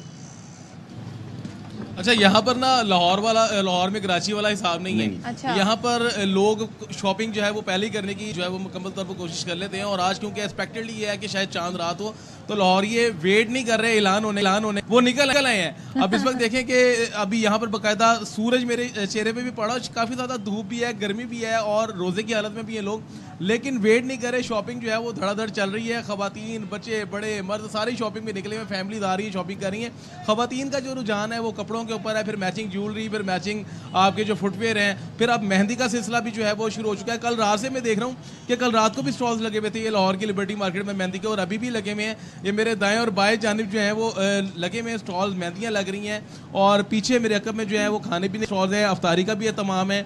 इसके अलावा खवातीन जो है उनकी तकरीबन ज़्यादातर जो कपड़ों के हवाले से शॉपिंग है वो मुकम्मल हो चुकी है, लेकिन आपके जो क्लच हैं, जो बैग्स हैं या फुटवेयर्स हैं उनके, और जो मैचिंग ज्वेलरी है वो थोड़ी सी खवातीन की रहती है, और मर्द हजरात बेचारे आते हैं अपनी शॉपिंग के लिए, साथ अपनी वाइफ को लेकर आते हैं, लेकिन यहाँ पर देखने में आ रहा है कि हाथों में बच्चे उठाए हुए हैं। हाँ। जो खवातीन है वो अंदर शॉपिंग कर रही है और बेचारे हाथों में बच्चे उठा के उनको सहला रहे हैं। ये और जो बच्चे पूरे पाकिस्तान में देखने जा रहा है इस वक्त। फैसलाबाद में भी पूछ लेते हैं काशिफ से। काशिफ बताएं, फैसलाबाद का क्या कल्चर है, आखिर तक शॉपिंग होती है, पहले शॉपिंग हो जाती है?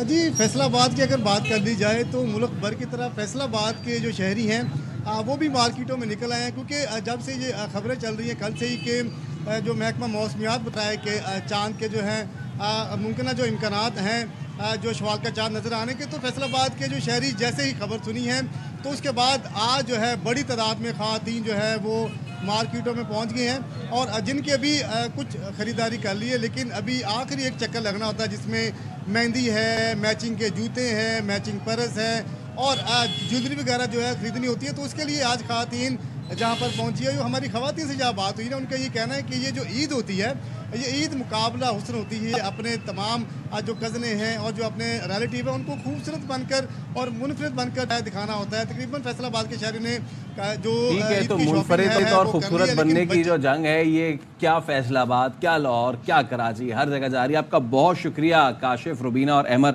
आप हमारे साथ मौजूद थे। बिल्कुल, और अब आप बार फिर लिए चलते हैं इस्लामाबाद, जहां पर हमारे नुमाइंदे राशिद हबीब के हमरा मौजूद हैं मौलाना अब्दुल खबीर आज़ाद, जो कि आज चांद की रोयत करेंगे। So over to you Rashid, बताइएगा हमें। जी, मौलाना अब्दुल खबीर आज़ाद साहब अपनी टीम के हमरा मरकज़ी रुयत हिलाल कमेटी के इजलास के लिए यहाँ पहुँच चुके हैं कौसार कम्प्लेक्स, और अब से कुछ देर के बाद इजलास की सरबराही करेंगे और चांद देखेंगे। हम उनसे जानना चाहेंगे कि मौलाना साहब क्या इम्कानात हैं आज चांद नज़र आने के? आपकी महकमे मौसमियात के माहिरीन से हुई बात हुई? बिस्मिल्लाहिर्रहमानिर्रहीम। इस वक्त जो है आप जानते हैं कि हमारी जो मरकज़ी रुयत हिलाल कमेटी है उसका इजलास शुरू होने को है, और तमाम पाकिस्तान के अंदर ज़ोनल कमेटियाँ, डिस्ट्रिक्ट कमेटियाँ वो भी अल्हम्दुलिल्लाह बैठ चुकी हैं, और इंशाअल्लाह हमारा पूरे पाकिस्तान के साथ राब्ता रहेगा, और हमारी कोशिश होगी कि शहादतों के जो सिलसिले को जब वो शुरू हों तो उसको देखा जाए, उसको परखा जाए, और फिर जो भी फ़ैसला होगा इंशाअल्लाह अज़ीज़ वो किया जाएगा शवाल मुकर्रम की रोयत के हवाले से। जी मौलाना साहब, ये तुलुए ग़ुरूब आफ्ताब के बाद कितनी देर के बाद ये चांसेस होते हैं चांद की दिखाई देने के? आज जो है तकरीबन कोई 53 मिनट जो है वो उफ़क़ के ऊपर रहेगा, और इंशाअल्लाह अज़ीज़ देखा जाएगा। अगर जैसे ही चाँद नज़र आ जाता है तो इंशाअल्लाह। मौलाना साहब, ये जब हमें ये इस ठीक है राशिद हबीब, आप जो है वो गुफ्तगू कर रहे थे मौलाना अब्दुल खबीर आज़ाद साहब से, तो काफ़ी चांसेस हैं चाँद नज़र आने के। 54 मिनट तक जो है वो चाँद नज़र आ सकता है, तो फिर देख लें। मौलाना अब्दुल खबीर आज़ाद को देख के कुछ लोग ये ना समझे कि चांद की रोयत हो गई है, अभी इसमें वक्त बाकी है, तो उस हवाले से हम आपको अपडेट्स करते रहेंगे, लेकिन यहाँ पर हम ब्रेक ले रहे हैं।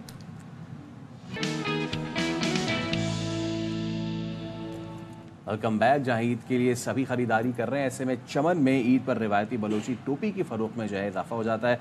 हमारे नुमाइंदे अख्तर गुलफाम से मज़ीद जानते हैं। जी अख्तर। जी बिल्कुल, वक्त कम रह गया है जबकि मुकाबला काफी सख्त है। ईद उल फितर की आमद है और शेरियों की तैयारियां अब तक खत्म नहीं हो सकी है। चमन समेत शुमाली बलूचिस्तान और फिर अफगानिस्तान के जो जुनूबी अजला के जो मर्द हजरात है उनकी जो है वो इनकी ईद जो है वो सकाफती बलोची टोपियों के बिना जो है वो नहीं होती है, और इनके बिना जो है वो इनकी ईद अधूरी है। इन सकाफती टोपियों को पश्तो जबान में खोली कहा जाता है, जो धागे और शीशों की मुनफरिद इम्तिजाज से आर्ट और मशीन तैयार की जाती है। सकाफती टोपियों की बेपना अकसाम है, लेकिन बलोची, बुक्टी, याकूबी और राजकी डिजाइन यहाँ के शेरों की अवलिन तरजीह है। पश्तून, बलोच और सिंधी अक़वाम में इस टोपी को सकाफत और इज्जत की अलामत समझा जाता है, और इसको ईद और शादियों के त्यौहार पर पहनने को फख्र समझा जाता है। मैं खुद भी पहनता हूँ और अपने बच्चों के दिखता हूँ, जिससे वो बेइंतहा खुश होते हैं। ये टोपी हर ईद में बड़े शौक से ये खरीदता हूँ और बड़े शौक से पहनता हूँ। जी, यहाँ पे मौजूद ताजिरों के मुताबिक ईद के दिन इन टोपियों की मांग जो है वो बढ़ जाती है, जिससे न सिर्फ इनका कारोबार बेहतर होता है बल्कि सकाफत के रंग भी ईद के मौके पर सज जाते हैं। जी, और अब सरप्राइज है आपके लिए, और सरप्राइज ये है कि अगर आज चांद की रोयत हो जाती है और चांद रात हो जाती है, तो कल फिर हम आपके लिए लेकर आ रहे हैं सरप्राइज। सुबह 10 बजे बाखबर सवेरा ईद स्पेशल आप देख सकेंगे। आपको करना है ईद के पहले, दूसरे और तीसरे दिन का इंतजार, और टाइम होगा 10 बजे से लेके 12 बजे तक 2 घंटे का नॉन स्टॉप हंगामा ईद स्पेशल आप देखेंगे। और आज तो हम आपसे इजाजत ले रहे हैं, होपफुली जब हम कल हाजिर होंगे ईद हो चुकी होगी। तब तक रखिए अपना ख्याल, बहुत सारा ख्याल। अल्लाह हाफिज।